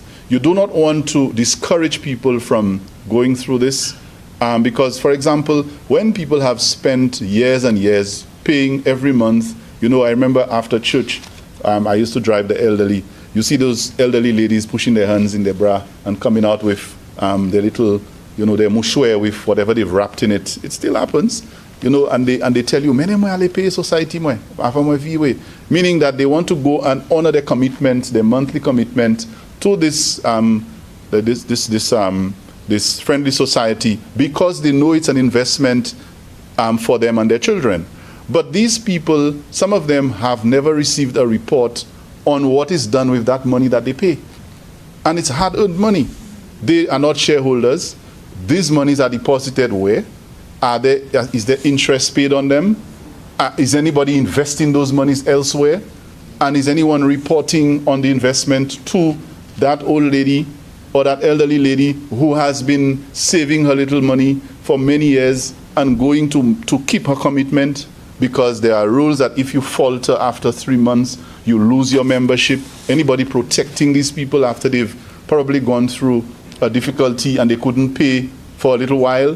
What is there for them? So I believe that we need to begin to embrace those types of organizations into that practice. And again, all of that was done for free. There is also the point that was raised by Dr. Prosper, Senator Prosper, with regard to the schools. You see, this thing has its genesis deep down in the core of our values. While we can refer to elderly people going to make their contribution, we also have to understand the value of that practice to our young children. These days, I am a father, I have children. These days, it is very difficult to convince young people to save. I remember that the Deriso Combined School as a grade 4, grade 5 student, I used to wait for the first break and run to the grade 6 teacher to receive the deposit forms, to go around the classes to remind members that today is deposit day. I used to love to do that, Madam President, because for me, first of all, I had a chance to go around the school and you feel, you have something important to do. But it also gave me a lot of pride because I was also saving. And I was able to remind my schoolmates, if you save, when you get to grade 6 and you write the common entrance, you have money that you can use towards purchasing your books. And it put a lot of us, it made us conscious of the importance of saving money. And it was very important that all of us developed a habit of saving money from that time. So right now, Madam President, we have them in the schools, and I encourage the schools to continue to do it, the thrift cooperatives. But it is difficult to understand why a young person just graduating out of school gets their first job that pays them $1,500 a month, but they want to go to the bank or to the cooperative to get a loan to buy a car that's worth twice the annual salary. And I say a car because it is not an asset that appreciates in value. So it tells you that we have not got to the stage where we become responsible and informed about the way we manage our resources, our funds, our monies. And there are some of the cooperatives and the credit unions, they require security deposits that young people do not even have because they never save any money. They work from paycheck to paycheck. So I believe it is important that some of the discussion on this bill begin to uncover some of the practices that can help us to reflect on the way our country operates and why it is important for us to bring in those values to bear on the discussion. Madam President, we also had to look at the issue of the developmental role. I heard Senator to say shall we mention the developmental role of these organizations not being adequately captured. And I think I want to agree and add to it and say that it's important not only for the developmental role, but to build the internal capacity of those organizations to self-manage and to almost to self-audit, to be able to do that so that these systems will minimize the need for external agencies to be putting pressure on you or to even be suspicious of your operations. And I think that can be improved if we strengthen our ability to comply from within.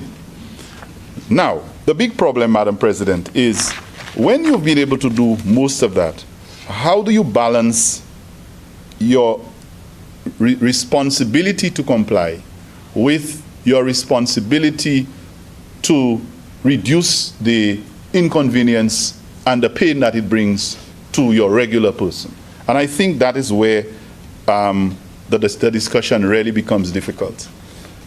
Opening an account, for example, there are some serious issues with St. Lucians going to a credit union or a bank just to open a small account, yes?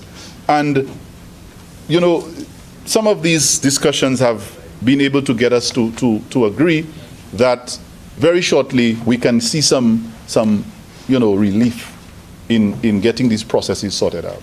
And so I think today's discussion has been really rich. It has really enlightened us. I thank the members for it. And I hope that these amendments will help us to be able to strengthen the systems and the checks and balances that will make our cooperative societies even better. And so I thank everyone, and I look forward to the changes that have to be made. I thank you, Madam President.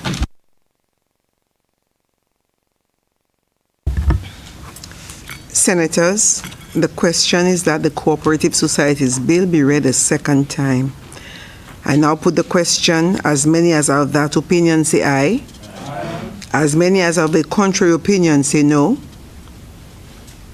I think the ayes have it. The ayes have it.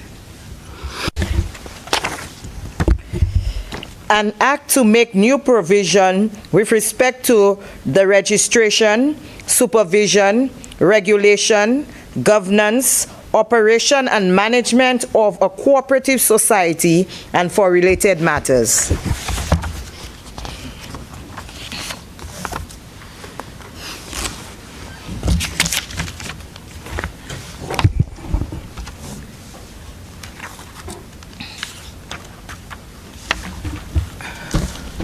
Clause 2.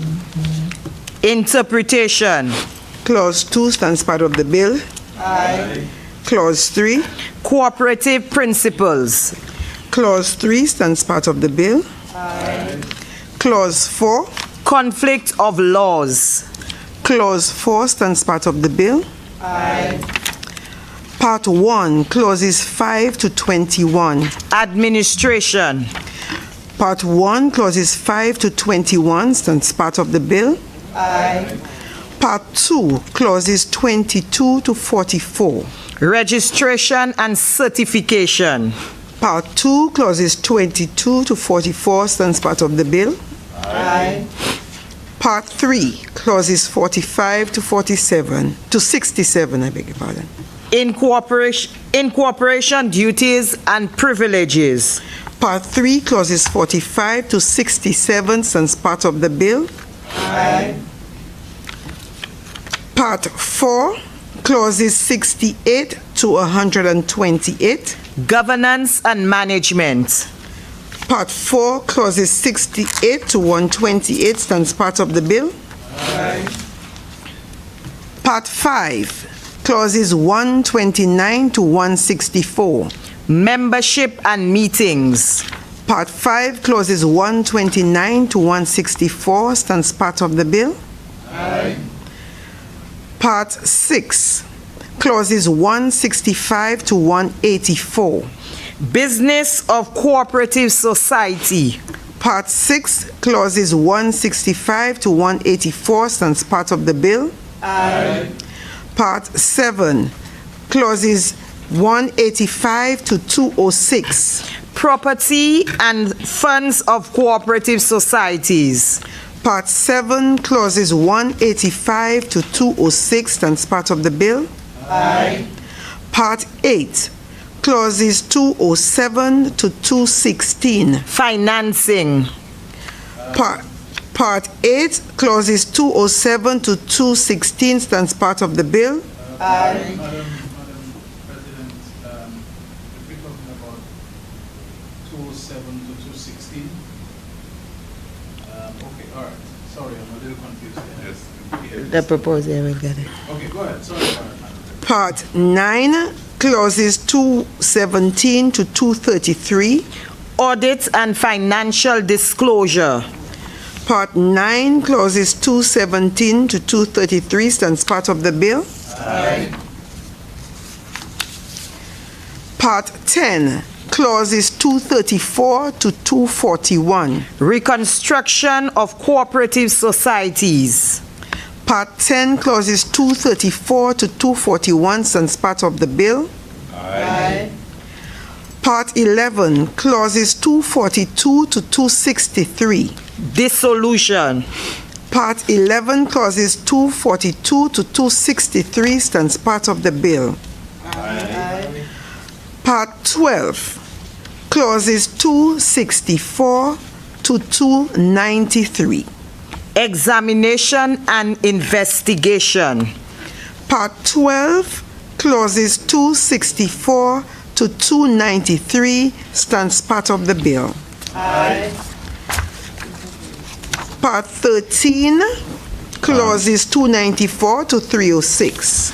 Madam President, Disputes. Madam President, I wish to Yes, we have a few. observe some of the amendments there. Yeah. So from page 209, part 13, clauses 298, 301. I don't know if you want to do it clause by clause because the change is the same. Or Yes, if you want I to would ask senators to please refer to the page 209 document, page 209. to page 210. And we can look at the clauses in question. Clause 209, 298, line 2.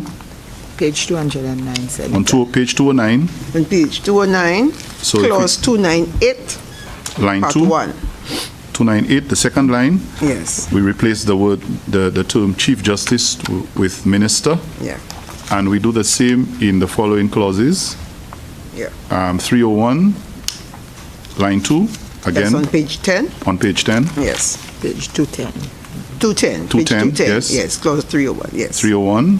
The same with clause 302 on the same page 210. Yes. Replace Chief Justice with Minister. The 302(1)B, line 3, again, Yeah. the same. Yes. The Chief Justice with Minister. And 302(B)(2). We also have the same as well as 303. Yes. Yes. First And line. The first line, and one more, 304. Yes. Second line. On 304, the second line, the very final line at the bottom of page 210. Yes. All of these, everywhere we have the Chief Justice is replaced with Minister. Okay. Are we all on the same page, senators? Okay. So, part 13, clauses 294 to 306 stands part of the bill. Aye. Part 14, clauses 307 to 310. Apex body. Part 14, clauses 307 to 310 stands part of the bill. Aye. Part 15, clauses 311 to 322. Miscellaneous. Part 15, clauses 311 to 322 stands part of the bill. Aye. Clause 1. Short title and commencement. Clause 1 stands part of the bill. Aye. Senators, the question is that the committee rises and the bill be reported. I now put the question. As many as are of that opinion say aye. Aye. As many as are of a contrary opinion say no.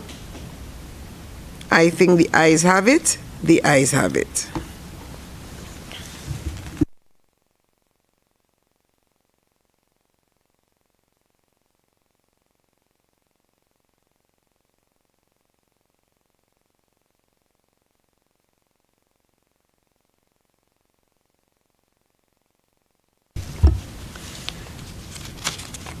Senators, I beg to report that the Cooperative Societies Bill went through committee stage without amendments.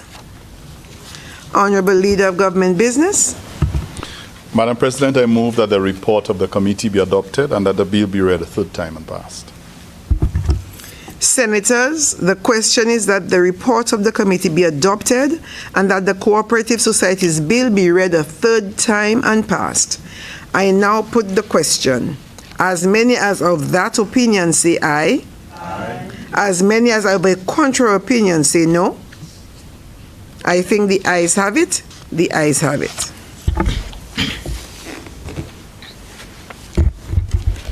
Be it enacted by the King's Most Excellent Majesty, by and with the advice and consent of the House of Assembly and the Senate of St. Lucia, and by the authority of the same as follows.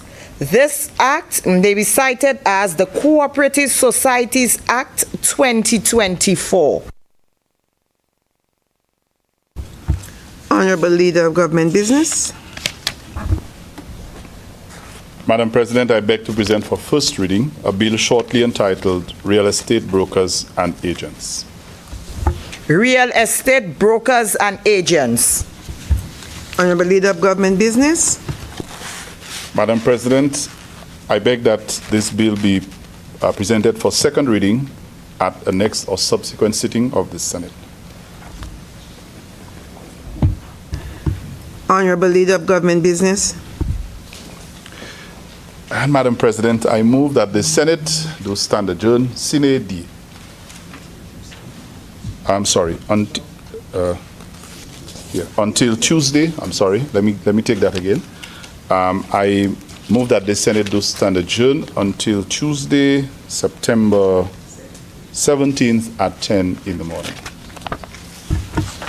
Senators, the question is that this Senate stand adjourned until Tuesday, September 17th, 2024 at 10 a.m.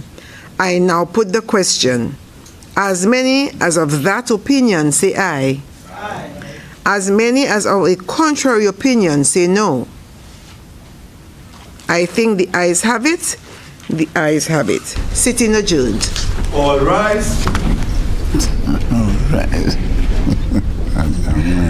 Hello and welcome back to the National Television Network and to the conclusion of today's sitting of the Senate, where a couple of bills and two motions were debated hotly. Well, when we started this morning, the Leader of Government Business presented the motion for the borrowing of, or the guarantee by government of $20 million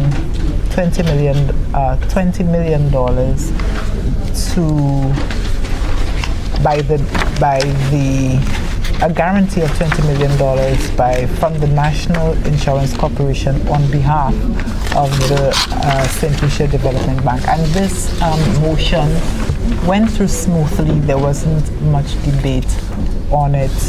And the second motion, which authorized for $1.5 million for cleanup works, got a little more debate and discussion when the Leader of Opposition Business, Dominic Fady, came in, and he had a lot of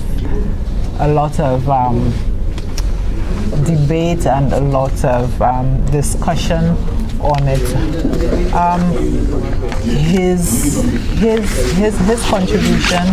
His contribution was centered on so many things in terms of the government's operations. He mentioned CIP. He mentioned just various aspects of governance, and that the $1.5 million, in essence, what he was saying, the $1.5 million was actually not very much, but at the same time, he still felt that the government was borrowing in excess it was just heavy borrowing, which had actually brought up the government's lending to GDP ratio, which brought a lot of back and forth.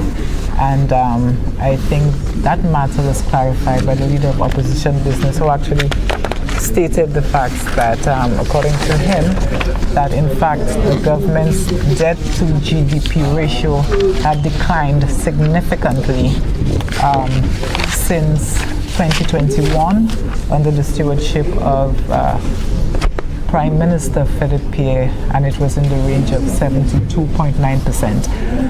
But one of the most interesting debates, very informative debate centered on a bill, Michael, and maybe you could take it from there. I know you were very engrossed in that bill. We had a series of bills, the Eastern Caribbean Asset Management Corporation, there was the Companies Amendment Bill, but it was the Cooperative Societies Bill which actually brought the entire Senate into a nice, informative and rich discussion. And Michael, you could take it from there. Merci Virgil. Comme on dit, ça c'était une loi qui passait pour faire changement pour loi qui a gouverné les affaires sociales. Ça a créé societies, c'est cooperative society, puisque à présent c'est l'année ça a créé credit union avec différentes qualités d'organisation comme ça qui commençaient en commune passer mon avec nous à présent l'année chaque go développement et puis c'est organisation ça là qui a venu particulièrement et puis credit union qui ni go en chaque l'argent c'est maman qui parlait là dit il arrive billions de dollars c'est différentes sociétés sont là mais ça qui est important c'est qui manière ils commencer avec manière ils opérer qui différent parce que banque comme vous dit nous aussi la dernière discussion puis c'est bagaille ça a commencé en l'histoire nous la tenir coup de main les monde qui a aidé on a l'autre avec sénateur Ferdinand Tekaji parler dit les monde qui a assisté on a l'autre en temps avec toutes ces bagailles là mais toutes ces bagailles ça a changé avec quand il dit il besoin ces sociétés à présent monde pas faire rien pour rien encore la vie a changé avec il pour entrer en dedans c'est loi qui a gouverné c'est vraiment ça qui parlait parce que toutes ces mêmes façades gouvernement enfin toutes les deux façades là parler à ça avec était très intéressant mais ça mène nous au bout de discussion cette session aujourd'hui nous fini assez bonnet mais il a envoyé pour Gix puisque l'année de l'autre qui peut discuter mais il a discuté ça il a envoyé pour mardi à ce Sénat là envoyé pour mardi à 10h matin avec quel concept même quel tient ça lundi à 2h après-midi. That's it. On behalf of the team, the GIS team and NTN team, I am Lucia. Et moi c'est Michael Gaspar, nous avons merci un peu et puis Dédé, nous avons virer encore. Enfin, continuez à regarder NTN pour plus d'informations sur sa capacité à gouvernement cette liste.